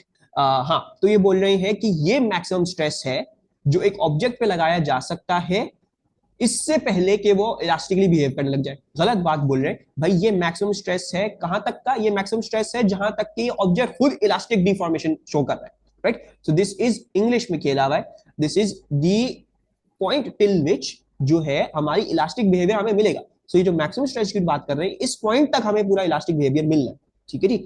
सी क्या बोल रही है? It is the maximum stress that can be applied to the object before it has plastic deformation. ये सही बात लिखी हुई है. बोल रहे हैं भाई इलास्टिक लिमिट तक जब ले जाएंगे उसके बाद फिर प्लास्टिक डिफॉर्मेशन होगी. So option is C. फिर क्या बोल रहे हैं? It is the maximum stress before it breaks. वो ब्रेक्स वाला पॉइंट कहा था? वो ब्रेक्स वाला पॉइंट थोड़ा सा और आगे आता है, इधर कहीं आता है. That is the breaking point. इधर जाके मटेरियल टूट ही जाता है, वो एक हिस्से में फिर नहीं रहता है. ठीक है. सो इधर आ गया हमारा ब्रेकिंग पॉइंट. अब देखो जैसे उन्होंने एक क्वेश्चन दिया पेपर 2 का पूरा पेपर 1 में सॉल्व करने को, तो अब देखो नेक्स्ट कंसेक्यूटिव पार्ट्स जो हैं वो काफी आसान नहीं है. ठीक है. रियल में मैं समझा रहा हूँ. पहले ये करके बताओ. Question number 20. Which statement about progressive waves is correct? Yes, it's going to be D. They transfer energy from They are always transverse waves, no longitudinal भी हो सकती है. They exist in solids but not in liquids. गलत बात है, सब जगह हो सकती है. The decrease in frequency as the speed increases, velocity equals to f lambda. तो जैसे जैसे उनकी स्पीड इंक्रीज करेगी उनकी फ्रीक्वेंसी भी इंक्रीज करनी चाहिए अगर लैम्डा कांस्टेंट है. ठीक है. So that is also a wrong option. So ये तो हो गया. अच्छा, अलमा कह रही है बी समझ नहीं आया. अच्छा, बी क्या बोल रहा है कि जो इलास्टिक लिमिट है वो पॉइंट है जो हमारा मैक्सिमम स्ट्रेस का है before the object has elastic deformation. मतलब वो ये बात बोल रहे हैं कि हम इलास्टिक लिमिट तक एक्सटेंड कर दे लोड कर दे. अब ये बोल रहे हैं इलास्टिक लिमिट वो पॉइंट है जिसके बाद आपको इलास्टिक डिफॉर्मेशन मिलेगी. ठीक है. बी ये बोल रहा है, बी बोल रहा है कि इलास्टिक लिमिट के बाद आपको फिर इलास्टिक डिफॉर्मेशन मिलेगी, मतलब ऑब्जेक्ट वापस अपनी ओरिजिनल पे पहुंचेगा. ये गलत है. ऑब्जेक्ट इलास्टिक लिमिट के बाद पहुंचने के बाद उसके बाद से फिर वो अपनी ओरिजिनल लेंथ में नहीं आता, वो फिर किसी और डिफॉर्म लेंथ पे जाता है. सो बोल क्या रहे हैं? Before it has elastic deformation, right? Elastic limit वो पॉइंट है before which you have elastic deformation. ठीक है जी. सही यही बोल रहा है. It is the maximum stress. मुझे भी कंफ्यूज कर देते हैं. It is the maximum stress that can apply to the object before it has elastic deformation. मतलब ये बोल रही हैं कि ये सारा रीजन जो है वो इलास्टिक डिफॉर्मेशन का है और ये सारा पार्ट जो है उसका पहले का है. सो गलत बात कर रहे हैं भाई. ये पूरा पार्ट इलास्टिक डिफॉर्मेशन का है, वो बाद वाला प्लास्टिक का है. इसके लिए इंग्लिश जो है वो हमारी मसला ये है कि सीआई वालों को पता नहीं क्या इतनी कंफ्यूजन देते हैं. So elastic limit is after point P but before E. नहीं, elastic limit is E. B में ये बोल रहे हैं, बी में क्या बोल रहे हैं? बी में देखो, बी में ये बोल रहे हैं कि हम इलास्टिक लिमिट तक इलास्टिक डिफॉर्मेशन होगी ना. Yes. So elastic limit is after point P.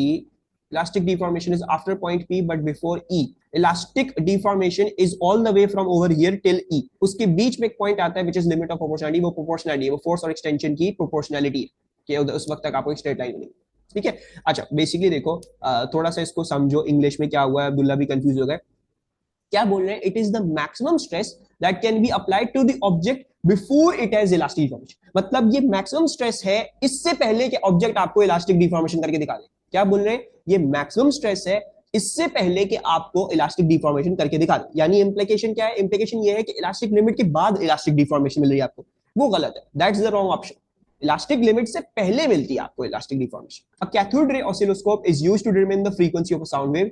The diagram shows the waveform on the screen. The time based setting is 5 millisecond per division. What is the best estimate for that? कोई मसले की बात नहीं है भाई, हमें नजर आ रहा है ये थोड़ा कम है time period, right?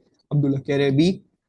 So let's see, time period पूरा ये नहीं है जो मैं ले रहा हूं, लेकिन थोड़ा सा कम है, हम उसमें एस्टिमेट लगा लेंगे। एक डब्बा, दो डब्बे, तीन डब्बे, हमें पता है कि अगर एक डब्बा जो है वो 5 मिली सेकेंड का है तो तीन डब्बे क्या है हमारे टाइम पीरियड के बराबर है। टाइम पीरियड निकाल लेते हैं इधर से, वो आ रहा है 15 इंटू 10⁻³ सेकेंड्स, राइट? अब कह रहे हैं फ्रीक्वेंसी निकाल दो, तो 1/15 इंटू 10⁻³ अब्दुल्ला कह रहे हैं कि 71 आ रहा है। लेट्स सी, 66.7 हर्ट्ज ये आ रही है हमारी फ्रीक्वेंसी, राइट? अच्छा, नाउ 2 पॉइंट लें अगर तो आ जाएगा आंसर। हाँ ठीक है, बात सही है, लेकिन 66.7 हर्ट्ज से हमने क्या क्या लेना है? हमने करीब, यस एग्जैक्टली, पूरे 3 बॉक्सेस नहीं है तो हमें क्या लेना है? सबसे करीब आंसर लेना है, राइट? सो हमें क्या नजर आ रहा है? हमें नजर आ रहा है, क्या नजर आ रहा है हमें कि obviously 71 is the answer, that is most clear. 66 और 50 के बीच में बहुत बड़ा गैप है, so that's not that, it's going to be B. ठीक है जी।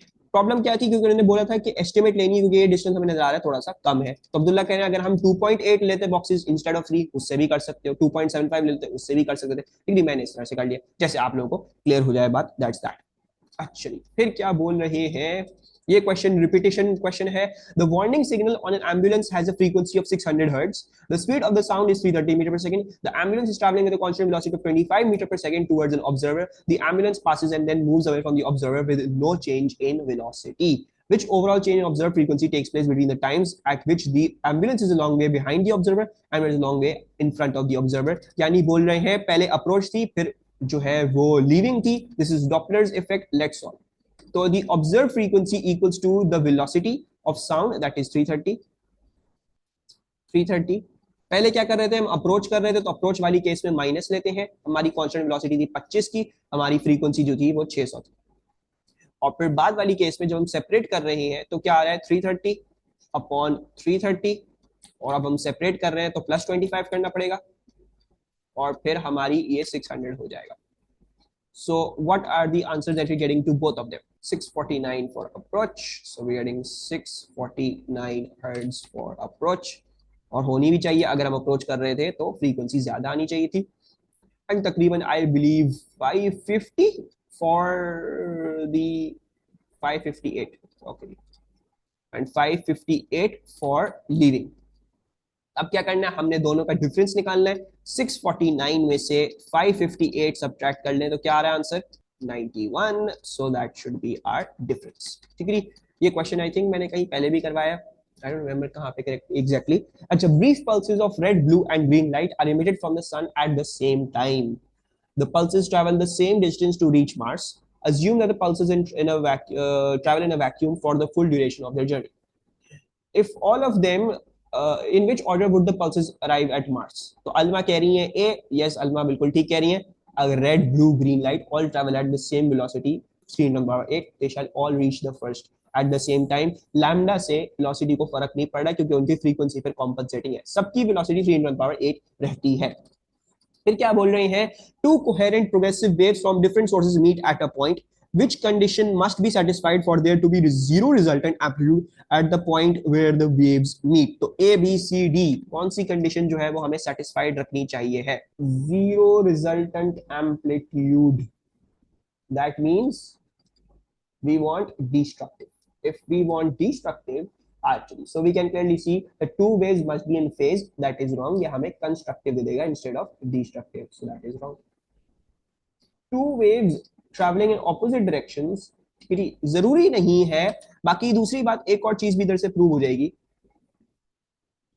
कि जब ये दोनों आके मिलती थी, ठीक है, तो you used to get what? आपको एक स्टेशनरी वेव मिलती थी जो किसी टाइम पे हो सकता है शायद यूं हो सकता है वो फिर शायद इस तरह से हो जाए, हो सकता है फिर वो यूं हो जाए, हो सकता है फिर वो वापस से जो है वो उसको, मतलब it is something that is constantly changing, right? They are asking you, हमारी जीरो होनी चाहिए हमेशा, हम जो भी पॉइंट पे देख रहे हैं, ठीक है जी। So it is not a condition that is must. मतलब बात ये है, बात ये देखो कि अगर एक वेव आगे की तरफ आ रही है, एक वेव पीछे की तरफ आ रही है, अब वो बनाएंगे क्या? Stationary wave.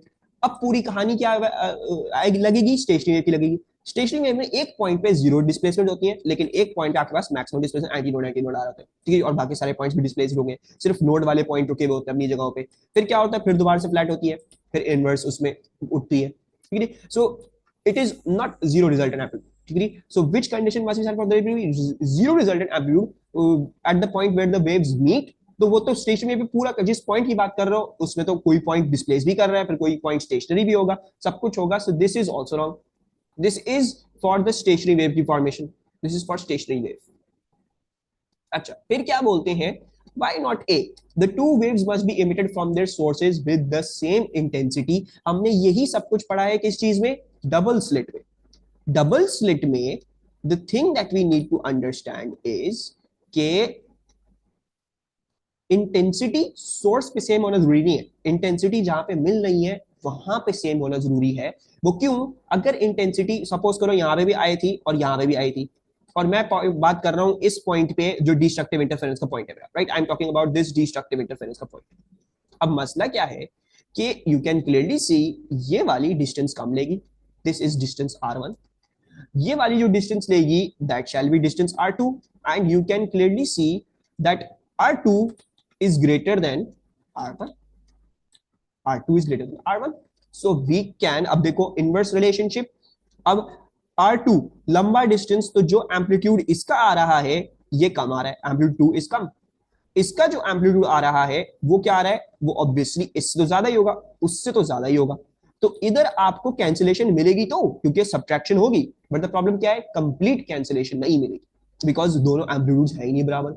For there to be complete cancellation, what do you need, you need the two waves to have the same amplitude at that point, जब ही जाके a minus a जीरो होगा, ठीक है। So this is the point जो हमारा 24D में हमें लाजमी चाहिए, ठीक है। बाकी सब लाजमी नहीं चाहिए, ठीक है। बी वाला तो कंप्लीटली रॉन्ग है।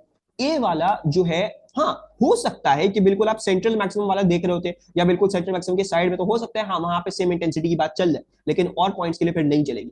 और तीसरा वाला टू वेव्स, वो फिर स्टेशनरी वेव की कहानी में चला गया। स्टेशनरी वेव में कोई पॉइंट्स डिस्प्लेड भी होते हैं, कभी कभी स्टेशनरी भी होते हैं, तो ये उस वजह से completely oscillation होता है, so this is not also the correct option, the option is D। सबको समझ में आया, कोई प्रॉब्लम नहीं। A corridor is 13.2 centimeter long and has closed doors that reflect sound at both ends. The speed of the sound in the corridor is 330 meter per second.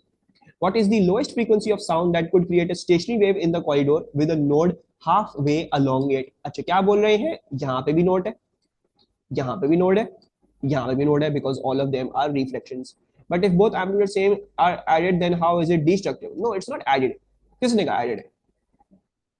The two waves must have the same amplitude at the point. Two waves must have the same amplitude at the point. अगर तो वो n plus half lambda आ रहा है तो उधर तो destructive होगी, अगर वो n lambda तो वहां पे कंस्ट्रक्टिव होगी, राइट। द थिंग इज कि अगर आपको डिस्ट्रक्टिव में बिल्कुल जीरो जीरो चाहिए तो आपको क्या करना पड़ेगा, आपको एक वेव का एम्पलीट्यूड लेके दूसरी वेव का एम्पलीट्यूड करके जीरो करना पड़ेगा। You need both of them to have the same amplitude, right. So this is a condition that is must for zero resultant amplitude, ठीक है, दिस इज मस्ट।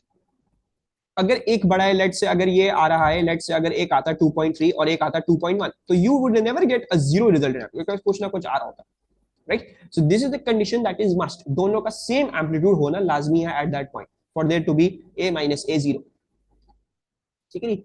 अच्छा जी, आ जाते हैं हम इधर। अच्छा, क्या बोल रहे हैं, क्लोज डोर यानी node node eight either ends, और फिर इधर भी नोड। तो अपनी वेव जरा बना के देख लेते हैं। वेव हमारी जो है वो कुछ ऐसे बन रही है मेरे हिसाब से, it's something like this, and then reflect करके ये वापस आ जाएगी।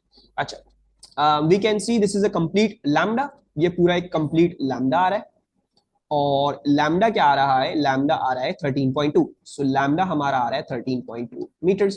पूछ रहे हैं फ्रीक्वेंसी बता दो, स्पीड बताई हुई है, v equals to f lambda इस्तेमाल करके हम फ्रीक्वेंसी बता देते हैं, ठीक है। क्लास रीस्टार्ट हो जाएगी तो आप लोग जल्दी से आ जाइएगा, मैं ये क्वेश्चन तब तक सॉल्व कर रहा हूँ। 13.2 फ्रीक्वेंसी हमारे पास आ गई, 330 divide by 13.2 and that is 25 hertz.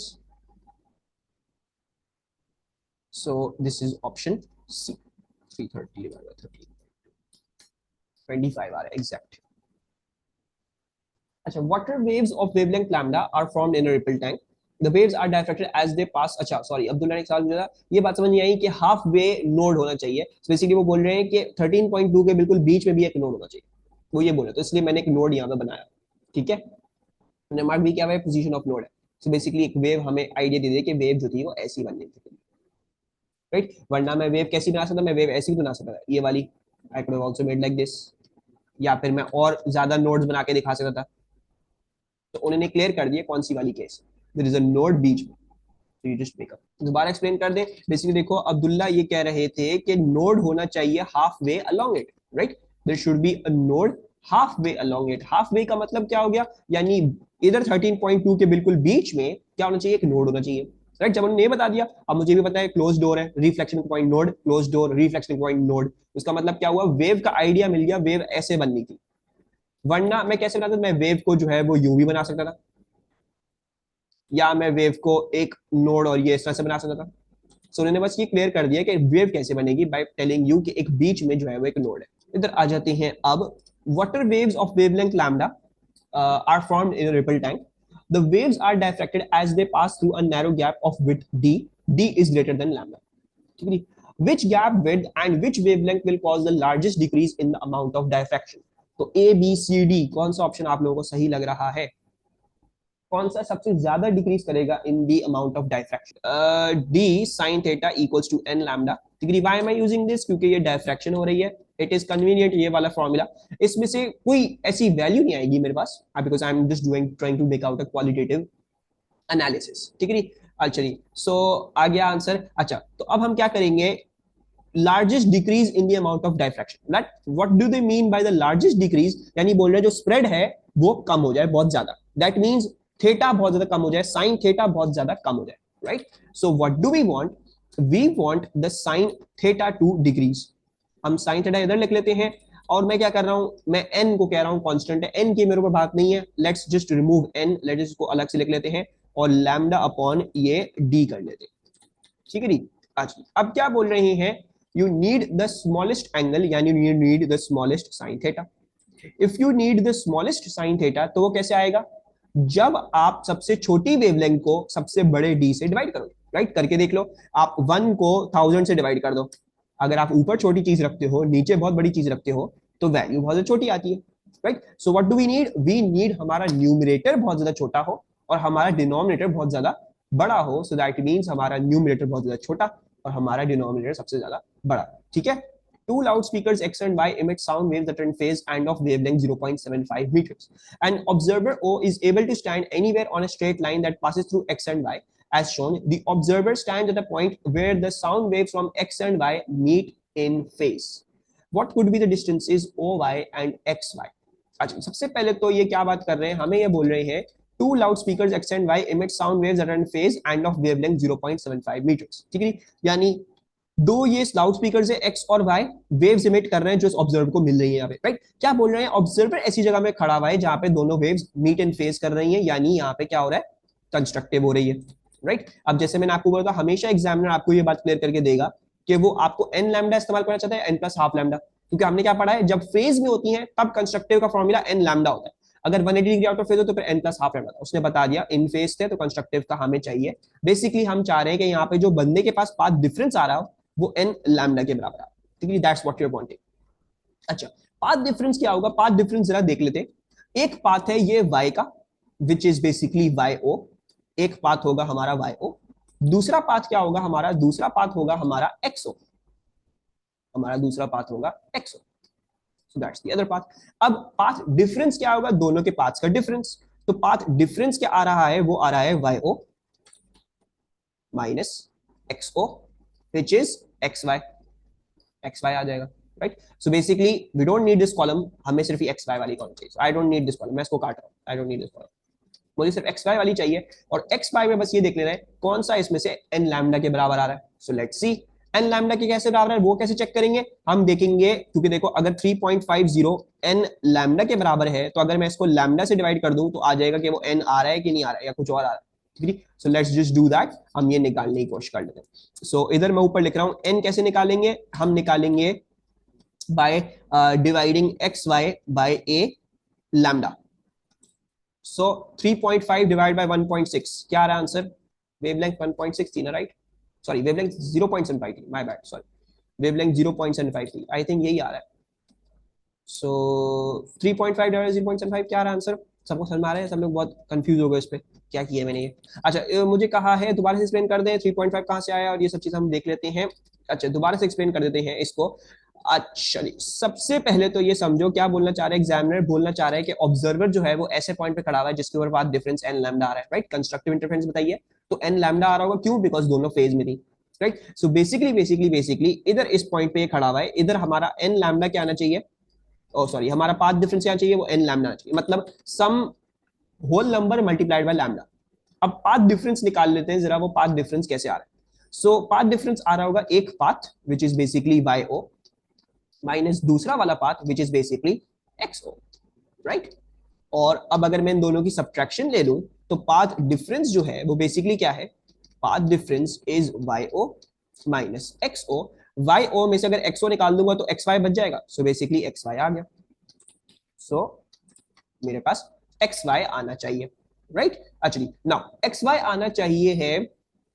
अब we just need to prove कि एक्स वाई में से कौन सी जो है वो एन लैम्डा के बराबर आ रही है, वो होगा वो डिस्टेंस जहां पे ये खड़ा है, राइट। उसमें हमारे पास आंसर प्रूव हो जाएगा। I don't even need to check this column, मुझे कॉलम कॉलम भी चेक करने की जरूरत नहीं है, मुझे बस एक्स वाई में चेक करना है कौन सा एक्स वाई जो है वो मेरे एन लैम्डा के पाथ डिफरेंस के बराबर आ रहा है, राइट। अच्छा यहाँ पे अगर मुझे एन निकालना हो तो वो कैसे आएगा, पाथ डिफरेंस क्या होता है, वो होता है एन अपॉन एन लैम्डा। अगर हम कह रहे हैं कंस्ट्रक्टिव है तो एन लैम्डा होगा, राइट। पाथ डिफरेंस क्या है, वो बेसिकली एक्स वाई है। तो अगर मुझे ये चाहिए कि वो एन है या एन प्लस हाफ है या एन पॉइंट कुछ समथिंग है, कुछ भी है, जो भी एन है, I will just have to divide the X Y by lambda, right. मुझे एक्स वाई को लैम्डा से डिवाइड करना पड़ेगा टू गेट माई एन, कि वो होल नंबर आ रहा है कि 0.5 में आ रहा है, 0.3 में आ रहा है, 0.2 में आ रहा है, जो भी आ रहा है। आई जस्ट वॉन्ट कि मुझे ये एक्स वाई को मुझे लैम्डा से डिवाइड करके मैं पाथ डिफरेंस निकाल, ठीक है। अच्छा जी पाथ डिफरेंस आई होप समझ आ गया कि वो X Y is the path difference. और हम डिवाइड करके देखेंगे अब ये सारे एक्स वाइज को आपकी वेवलेंथ जो थी 0.75, ठीक है। I will do that. So N क्या आएगा, एन आएगा basically X Y divided by lambda. So 3.5 divided by 0.75, ये आंसर आता है एज अल्मा टेल्स अस 4.67। इसी तरह 2.75 डिवाइड बाय 0.75, ये आंसर आता है 3.67। इसी तरह if you check 2 divide by 0.75, ये आ रहा है 2.67। एंड देन लास्टली अगर आप 1.5 को 0.75 से डिवाइड करोगे तो क्या आएगा, 2 आएगा, विच इज बीन प्रूव्ड। हमें क्या चाहिए था, हमें एक होल नंबर ही चाहिए था। So therefore D should be the correct answer. Light of a single wavelength is incident normally on a diffraction grating. The resulting diffraction pattern is displayed on a screen. Which change makes the first order of intensity maxima further apart from each other on the screen? So 28 A B C D कर सकते हो आप लोग, जल्दी से करो। अच्छा क्या बोल रहे हैं, हमें हमें बोल रहे हैं कि we have a diffraction grating, right. So yes B is the correct option. You have a diffraction grating, बोल रहे हैं first orders of intensity maxima further apart हो जाए, यानी दोनों के बीच में एंगल इंक्रीज कर जाए, यानी basically the angle should be increasing, right, the angle should be increasing. So basically d sin theta equals to n lambda. n क्या है, हमारा फर्स्ट ऑर्डर बोल रहे हैं, talking about the first order, तो n इज 1। क्या बन गया, sin थीटा will equals to lambda upon d, right। now if you want a greater sin theta, if you want a greater theta and therefore a greater sin theta, तो फिर या दो तरीके हैं, या तो लैम्डा को बढ़ा दो या फिर डी को कम कर दो, राइट। सो आई या तो लैम्डा को बढ़ाओगे तो साइन थीटा बढ़ जाएगा, या तो डी को कम कर दोगे तो साइन थीटा बढ़ जाएगा, राइट। अब placing the screen closer to the diffraction grating, इससे कुछ फर्क नहीं पड़ने वाला, ये डबल स्लिट एक्सपेरिमेंट नहीं है, इसके फॉर्मूला में स्क्रीन का कोई ताल्लुक नहीं है। फिर using a diffraction grating with less separation between adjacent slits, ठीक है जी। So using a diffraction grating with less separation between adjacent slits, यही सही ऑप्शन है, क्योंकि हम अगर डी को कम कर देंगे तो साइन थीटा हमारा इंक्रीज कर जाएगा, राइट। फिर क्या बोल रहे हैं, using a diffraction grating with more slits but keeping the same separation between adjacent slits. तो अगर हम डी सेम रख दें, हम मोर स्लिट्स इस्तेमाल कर रहे हैं, डी वही रहा तो कोई फायदा तो नहीं हुआ, वही बात है उसमें। ये तो नहीं जाता ना कितनी नंबर ऑफ स्लिट्स, उसमें तो ये जा रहा है स्लिट सेपरेशन क्या है, so this is also wrong। फिर using light with A shorter wavelength, नहीं ये डबल स्लिट नहीं है, दिस इज डायफ्रैक्शन ग्रेटिंग ना। Light of a wavelength is incident normally on a diffraction grating. फिर क्या बोल रहे हैं, using light with a shorter wavelength, तो अगर हम लैम्डा को शॉर्ट कर देंगे तो हमारा साइन थीटा भी शॉर्ट हो जाएगा, क्योंकि दोनों डायरेक्ट प्रोपोर्शन में। So D is also the incorrect option. Actually for a current carrying wire the current can be calculated using the equation shown I equals to a n v q। n क्या है, a b c d, क्या बोल रहे हैं, आकिब और अब्दुल्ला बोल रहे हैं the number of charge carriers per unit volume, very important, N बार बार आता है, P2 में पूछ लेंगे, P1 में पूछ लेंगे, इसको याद रखना है क्या चीज, ठीक है। The number of free electrons passing a wire in 24 hours is this much, what is the average current in the wire, which formula should I use. Current निकालना है और हमें टाइम दिया हुआ है और इलेक्ट्रॉन का नंबर दिया हुआ है कितनी है।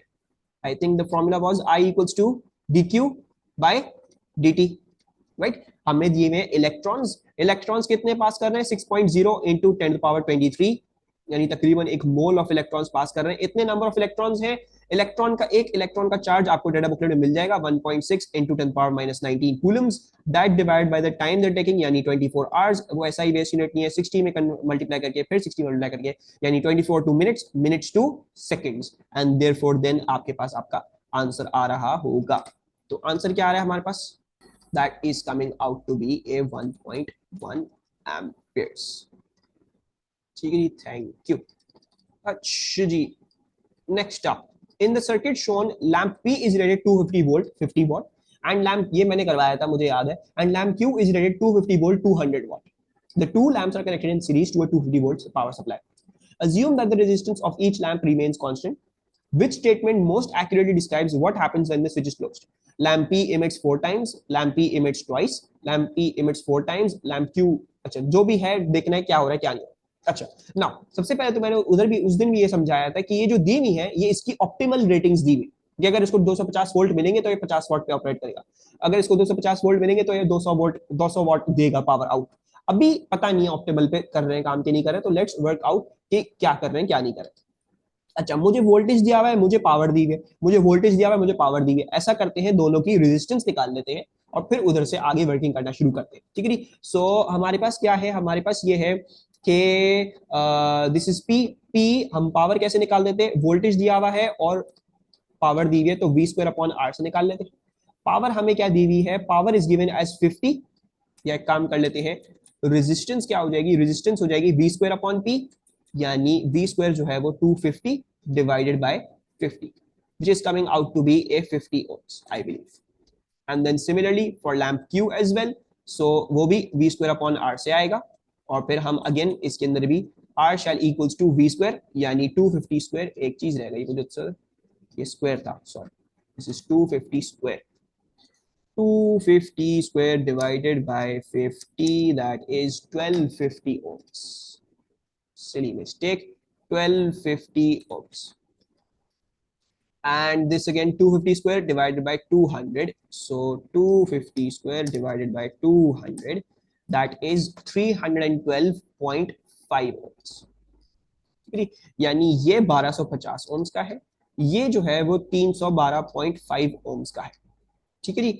अच्छा now I think we can find out the current and then power का अंदाजा लगा के हम क्या कर लेंगे, हम देख लेंगे कौन सा ज्यादा तेज जल रहा है कौन सा कम तेज जल रहा है, ठीक है जी। तो वो कर लेते हैं, अगर हम अभी करंट का अंदाजा लगा लें तो करंट का अंदाजा कैसे लगेगा, टोटल वोल्टेज पता है, टोटल रेजिस्टेंस पता है, करंट निकल आएगा, so we shall use the total voltage shall equal to the total current into the total resistance. The total voltage is 250, the total current is what we are trying to find out, the total resistance is 1250 plus 312 because दोनों series में, so 1250 plus 312.5, current क्या आ रहा है हमारे पास इधर total 0.16 Ampere's, 0.16 Ampere's आ रहा है। अब क्या कर लेते हैं, let's work out the power of P, वो कैसे आएगी, हमें करंट पता चल गया पूरे सर्किट में और रेजिस्टेंस भी पता है, so let's use that. So power P will be 0.16 whole squared, I²R इस्तेमाल कर रहा हूं, ठीक है, just right that's also right, I²R, so that should be 0.16 square into 1250, और दूसरा वाला जो पावर Q होगी वो कैसे आएगी, वो भी सेम I²R से आएगी 0.16 whole square, and then resistance क्या है वो 312.5 है। सो लैंप P की पावर क्या आ रही है और लैंप Q की पावर क्या आ रही है, P32 Q8, तो P is 32 watts and this is 8 watts, साफ साफ नजर आ रहा है कि ये 50 वाट पे रेटेड था, इसको सिर्फ 32 वाट मिल रहा है, ये 200 वाट पे रेटेड था, इसको सिर्फ 8 वाट मिल रहा है, तो definitely lamp P emits 4 times as much as power as lamp Q, it shall be option. A piece of wire has a length of 0.80 meters and diameter this much, the IV characteristic of the wire is shown, IV ऐसा दिया हुआ है, this is looks like an ohmic conductor, 0.80 इसकी length है, diameter इसका दिया हुआ है, कह रहे हैं रेजिस्टिविटी निकाल दें आप। किस तरह से करेंगे हम इसको? What formula should I be using for this? R equals to rho L upon A. Yes, very good.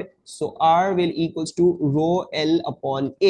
R कैसे आ जाएगी? Through the graph. याद रखना है ग्राफ में हमेशा रेशियो से निकलेगी रेजिस्टेंस, तो रेशियो ले लेते हैं।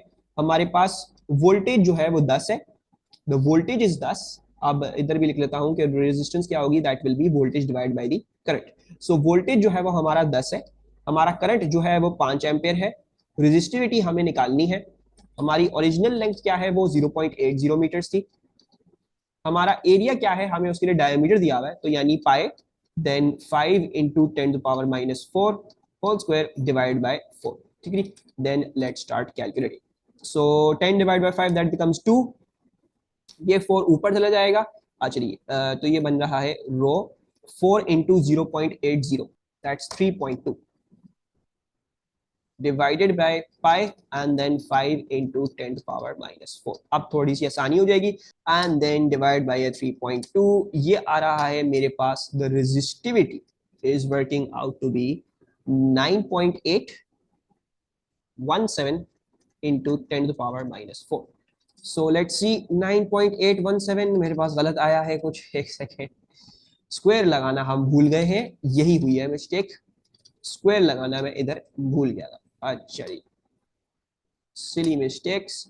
Divide by 3.2, 4.9 into 10⁻⁻7 आ रहा है, right? Yes, this is coming out to be 4.9 into 10⁻⁻7. So option C as Alma says. Thank you Alma. ठीक है जी, तो even I do mistakes. जब मैं पेपर 1 करा था मुझे एक चीज बहुत बॉदर करती थी, पेपर 1 या पेपर 2 जो भी, it is very hard to gain like 100 out of 100 या बहुत like 60 out of 60 or 40 out of 40, बहुत ज्यादा मुश्किल होता है वो। इट्स लाइक एक पॉइंट पे आके बंदे की बस हो जाती है थ्रू आउट द पेपर, तो कहीं ना कहीं वो फॉल्टर कर ही जाता है। सो हम कोशिश तो ये करेंगे हम अच्छे से अच्छा पेपर देके आए, लेकिन अपने आप को बहुत ज्यादा वो भी नहीं देंगे, स्क्रूटनाइज भी नहीं करेंगे कि अगर हमसे कोई मिस्टेक ऐसी हो जाती है, क्योंकि ऐसी मिस्टेक्स होती है। ठीक है, एक अच्छे से अच्छा बंदा भी होगा उसका भी दिमाग जो है वो घूम जाता है ड्यूरिंग द पेपर। क्या बोल रहे हैं हमें कि 10 सेल है ईएमएफ 1.5 वोल्ट के, उनको लगा दिया है साथ, तो ये तमाम के तमाम सेल्स जो है वो 1.5 वोल्ट के हैं। अगर क्लोजली देखोगे ये सारे तो सीरीज में लगे हुए, एक लगा हुआ है उल्टा, तो ये सारे जो सीरीज में लगे हुए हैं ये कितने सेल हैं, ये हैं 1 2 3 4 5 6 7 8 9। सो बेसिकली 9 टाइम्स 1.5 ऐड होगा, और एक जो है वो उल्टा लगा हुआ है, तो उसमें से फिर हमें सब्ट्रैक्ट करना पड़ेगा। So this is working out to be 9 into 1.5 minus 1.5, 12 volt. This is coming out to be exactly 12 volt. ठीक है जी, any problems over here? I think मैंने वर्कशीट में भी शायद इंक्लूड किया है, तो ये वो चीज है। ओके जी, ये आ जाता है मजे का सवाल। A cell of electromotive force E and internal resistance R is connected to a variable resistor as shown. The resistance of the variable resistor is gradually increased from R to 3R। ठीक है जी, इस वाले variable resistor की small r से 3r तक हम increase करते हैं resistance. Which graph shows the variation of the potential difference V across the internal resistance with the potential difference V across the variable resistor? कैसे करेंगे ये सवाल? A B C D, एक है स्मॉल v इंटरनल रेजिस्टर का, एक है big V बड़े वाले रेजिस्टर का, तो small v against big V का ग्राफ कैसा होना चाहिए? अच्छा, what I am just going to do, थोड़ा सा अपने लिए वर्किंग भी आसान करूंगा, थोड़ी सी मेरी भी बस हो रही है। ये पहला वाला पॉइंट तो सबका दिया, राइट? तो the thing is I just want to work out कि ये इधर तक जा रहा है, इधर तक आ रहा है, इधर जा रहा है या उधर जा रहा है। I just want to work out कि ये एंड वाला पॉइंट क्या है।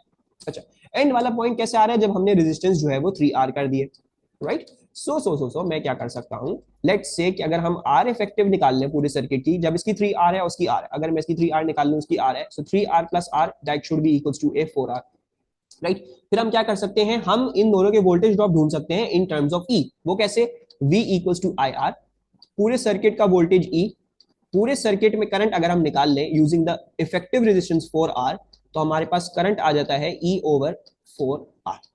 अब अगर मुझे बड़ा V देना है तो वो कैसे आएगा, वो आएगा थ्रू दी करंट इनटू इस बड़े वाले V की रेजिस्टेंस। तो यानी ये क्या बन जाएगा, ये बन जाएगा R और R cancel, and this becomes 3E upon 4। सही है जी? एंड फिर सिमिलरली अगर मैं छोटा v भी निकालना चाहूँ तो मेरी कोई मसला नहीं है, v equals to I R. v क्या है, v मुझे निकालना है, i क्या है सर्किट में, e ओवर 4r है, और इसकी रेजिस्टेंस क्या है, इसकी रेजिस्टेंस तो r ही रह रही है, सो बेसिकली r और r कैंसिल और ये आ गया e ओवर 4।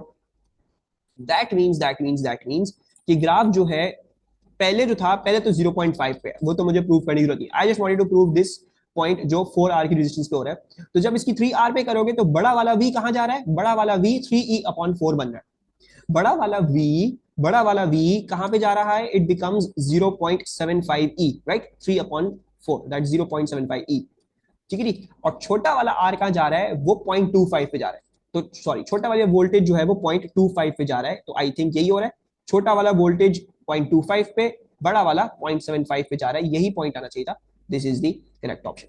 बाकी देख लोगे 0.25 पे ही जा रहा है, लेकिन ये बड़ा वाला भी 0.25 पे आ गया, right, this is going to be 0.25, लिख लेते हैं हम सारी, तो दिस इज कमिंग टू 0.25, ये भी 0.25 पे आ गया, ये नहीं चाहिए था हमें, देन ये 0.75 पे चला गया इंटरनल रेजिस्टेंस वाला, ये 0.25 पे आ गया, ये तो बिल्कुल ही गलत हो गया, ये क्या हो गया, ये दोनों 1e पे पहुंच गए हैं, ये नहीं होना चाहिए था, so basically a is the correct option. Any problems in understanding this question? Each of Kirchhoff's two laws presumes that some quantity is conserved. Which law states Kirchhoff's first law and names the quantity that is conserved? तो A B C D first law क्या है और कौन सी quantity है उसकी? A, yes, algebraic sum of currents into a junction is 0 and each quantity is charge. चलिए, a cell has an electromotive force of 8 volts and negligible internal resistance. The cell forms part of a circuit as shown. 8 volt का cell है, चार चार ये parallel में लगे हुए, एक रेजिस्टेंस R है, 2 V2 एक V1. The reading V1 is 4 volt and the reading V2 is also 4 volt. What is the resistance of resistor R? Okay जी, कोई मसले की बात नहीं है भाई, अगर ये भी 4 वोल्ट है और अगर ये भी 4 वोल्ट है तो एक काम करते हैं, पूरे सर्किट में करंट ढूंढ लेते हैं और फिर इसके वोल्टेज और उसके करंट को इस्तेमाल करके रेजिस्टेंस ढूंढ लेंगे। पूरे सर्किट में करंट कैसे आएगा, यूजिंग ये 4 वोल्ट है और रेजिस्टेंस हमें इसकी पता है, तो let's do that. So V equals to I R, इसके ऊपर वोल्टेज क्या है 4 है, करंट हमें नहीं पता है, रेजिस्टेंस क्या हो जाएगी इनकी हो जाएगी 1/4 प्लस 1/4 दोनों पैरेलल में होल इनवर्स, तो इधर हमारे पास करंट आ जाएगा 2 amperes, right? So 4 divided by 2 amperes आ रहे हैं पूरे सर्किट में। अब इसका निकाल सकते हैं, हमें कैसे पता है, ये इसके लिए किया है और अब इसके लिए कर लेते हैं। So V equals to I R, इसका वोल्टेज क्या है 4 है, इसका करंट क्या है, करंट जो था वो 2 था और रेजिस्टेंस हमें जो है वो निकालनी है, रेजिस्टेंस आ जाएगी 4 divide by 2 ohms, so the option is B, ठीक है। Any problems in this one? Again pretty straightforward जो है वो सवाल आया हुआ। अच्छा ये वाला नेक्स्ट वाला सवाल, ये काफी बच्चों ने मुझे भेजा, बहुत सारे बच्चों ने मुझे भेजा कि ये सॉल्व करके दें। In the circuit shown the cells have negligible internal resistance and the reading on the galvanometer is 0, what is the value of resistor R, ठीक है। अच्छा ना सी, वेरी गुड, आखिर में ये सारे सॉल्व किए हुए हैं। अच्छा सो 4 वोल्ट का ऊपर लगा हुआ है, 9 ओम 3 ओम, देन गैल्वेनोमीटर क्या दिखा रहा है, ये दिखा रहा है करंट एज 0, ठीक है, ये हमें करंट 0 दिखा रहा है इधर, और फिर हमें निकालना है ये रेजिस्टेंस R क्या है, राइट। अच्छा सबसे पहले तो समझो गैल्वेनोमीटर जो 0 देता है वो क्यों देता है, वो इसलिए देता है क्योंकि ये जो वोल्टेज होता है इस पॉइंट पे, इन 2 पॉइंट्स पे, वही वोल्टेज होता है इन दोनों पॉइंट्स पे, राइट। सो बेसिकली गैल्वेनोमीटर इसलिए 0 करंट दिखाता है। So basically the voltages on the 9 ohm resistor and the voltage on the 6 ohm resistor are equal। तो क्या कर लेते हैं, पहले ये वोल्टेज ढूंढ लेते हैं 9 ohm resistor पे क्या है। सो using V equals to I R, पहले तो पूरे सर्किट में यहाँ पे करंट ढूंढते हैं और फिर इसकी रेजिस्टेंस निकाल ले, इसका वोल्टेज निकाल लेंगे। तो V क्या है हमारे पास 4 है, करंट मुझे नहीं पता, दोनों सीरीज में लगे हुए हैं, सो 9 + 3 12, करंट हमारे पास आ गया 1/3 एम्पेयर्स, राइट, 1/3 एम्पेयर्स ये आ गया। और अगर मैं निकालना चाहूँ voltage of the 9 ohm resistor, तो वो कैसे निकलेगा, वो निकलेगा उसका करंट 1/3 इनटू उसकी रेजिस्टेंस यानी 9, जो क्या आ जाता है, जो आ जाता है 3 वोल्ट के बराबर। यानी ये जो है वो क्या आ रहे हैं, ये आ रहे हैं हमारे पास 3 वोल्ट। अगर ये 3 वोल्ट आ रहे हैं तो उसका मतलब क्या हुआ, नीचे वाला भी 3 वोल्ट पे है, सो गुड इनफ। अच्छा अगर ये 3 वोल्ट पे है, 9 वोल्ट में से अगर 3 वोल्ट इस पे जा रहे हैं तो बाकी 6 वोल्ट कहां जा रहे हैं, उस वाले पे जा रहे होंगे, तो इसका वोल्टेज हमें पता चल गया ये 6 वोल्ट होगा। बाकी अगर हम इस सर्किट में नीचे वाले सर्किट में से करंट भी ढूंढ लें तो हमारे लिए और आसानी हो जाएगी। करंट कैसे ढूंढेंगे, मुझे इसका वोल्टेज पता है, इसकी रेजिस्टेंस पता है, तो let's find out the current in this circuit using just this resistor. So इसका वोल्टेज 3 और इसकी करंट हमें नहीं पता, इसकी रेजिस्टेंस हमें पता है 6। तो नीचे वाले सर्किट में करंट जो आ रहा है वो आ रहा है हाफ एम्पेयर्स, यानी इधर से जो करंट निकल रहा है वो निकल रहा है हाफ एम्पेयर्स। अब 0.5 एम्पेयर्स इसमें जा रहे हैं और उसका वोल्टेज 6 है, so basically R was V upon I. So I know कि इसका वोल्टेज जो है वो 6 है, इसकी करंट जो है वो 0.5 एम्पेयर्स है, so basically the resistance works out to be a 12 ohms। So this is the option to your question number 37। ठीक है जी, any problem understanding this one? Okay जी, when alpha particle reflected at gold leaf, almost all alpha particles pass through without deflection. A few alpha particles are divided through large angles. What are the reasons of those effects? All of them pass through, यानी empty होता है basically. Most alpha particles have enough energy. Most alpha particles miss all. The gold nucleus is very small, so the alpha particles miss all nuclei. The positive charge ये हो गया option C, ये चीज है बिल्कुल सही पहले वाले के लिए। And then occasionally the path of the alpha particle is close to a nucleus, तो ये बात सही है, इट लुक्स लाइक सी ही हमारे पास करेक्ट ऑप्शन है। ठीक है, तो मैं just working out the first assumption ही हमारा प्रूव हो गया, दूसरी अजम्पशन भी आप वर्कआउट कर सकते थे, ऐसी बात नहीं। Actually then a nucleus X is radioactive and decays into nucleus Y. X and Y are isotopes of the same element. Which combination of alpha particles could have been emitted during the decay process? Actually, एक alpha particle एक beta minus particle, अगर x जो है alpha डेके में से जाता तो x में से पहले तो क्या होता, let's say this is x and then सब कुछ उसका मास नंबर b a और उसका कुछ नंबर प्रोटॉन नंबर b। ठीक है, अगर वो अल्फा डेके करता तो फिर क्या होता, वो हो जाता let's say some particle a minus 4 and then b minus 2, और फिर अगर एक बीटा डेके करता तो वो क्या हो जाता, उसको वो बन जाता b माइनस 2 में +1 होता in the beta minus decay, so it becomes b minus 1 और a माइनस 4 वैसा का वैसा था, ये आइसोटोप नहीं बना। One alpha particle and two beta minus particles, अगर x जो है वो a b था और अगर वो फिर a बना यूजिंग एन अल्फा पार्टिकल तो यानी a minus 4 and then b minus 2, फिर दो बीटा माइनस डिके हुए हैं, बीटा माइनस डिकेज में मास नंबर सेम रहता है, सो बेसिकली b का मास नंबर वही होगा, a माइनस 4 ही होगा, लेकिन प्रोटॉन नंबर अब क्योंकि एक में एक ऐड होता था, अब दो हुए तो दो ऐड होंगे, यानी b माइनस 2 में अगर दो ऐड करूंगा तो दोबारा से मैं b पे पहुंच जाऊंगा। Seems like this is the correct option, क्योंकि इसमें दोबारा से हमारा प्रोटॉन नंबर वही आ गया है। इसको भी आप लोग चेक कर सकते हो, क्लास रीस्टार्ट हो जाएगी। Let's just do this for the recording, फिर मैं recording इस बार नहीं करूंगा। A positive charge meson consists of an quark and an anti-quark. What could be the quark and anti-quark? तो continuing इसको भी पूरी explanation कर देते हैं, अच्छा खासा जो है वो वाली एक्स ए बी, फिर ये बन जाता है ए। अच्छा, दो अल्फा पार्टिकल्स निकल रहे हैं, so let's just say this is some Y, जो दो अल्फा पार्टिकल्स यानी a माइनस 8 होता और फिर b माइनस 4 होता, और फिर उसमें एक बीटा पार्टिकल ऐड करूंगा, तो let's say this is some z now, तो ये a माइनस 8 ही रहता, एक बीटा पार्टिकल ऐड होता तो b वन एक +1 होता तो b माइनस 3 रहता है। Again not same isotopes. Two alpha particles two beta minus particles, तो दो अल्फा पार्टिकल्स में तो यही कहानी होती, पहले आप जो है वो यहाँ से यहीं जाते, वाई पे ही पहुंचते, a माइनस 8 b माइनस 4, लेकिन फिर दो बीटा पार्टिकल्स, तो a माइनस 8 वैसे का वैसा अपनी जगह पे, let's say this is something c now, और b माइनस 4 में +2 करोगे तो ये b माइनस 2 ही बनेगा, ये आइसोटोप्स अगेन नहीं बन पाएंगे। सो this is also wrong, this is also wrong, this is also wrong.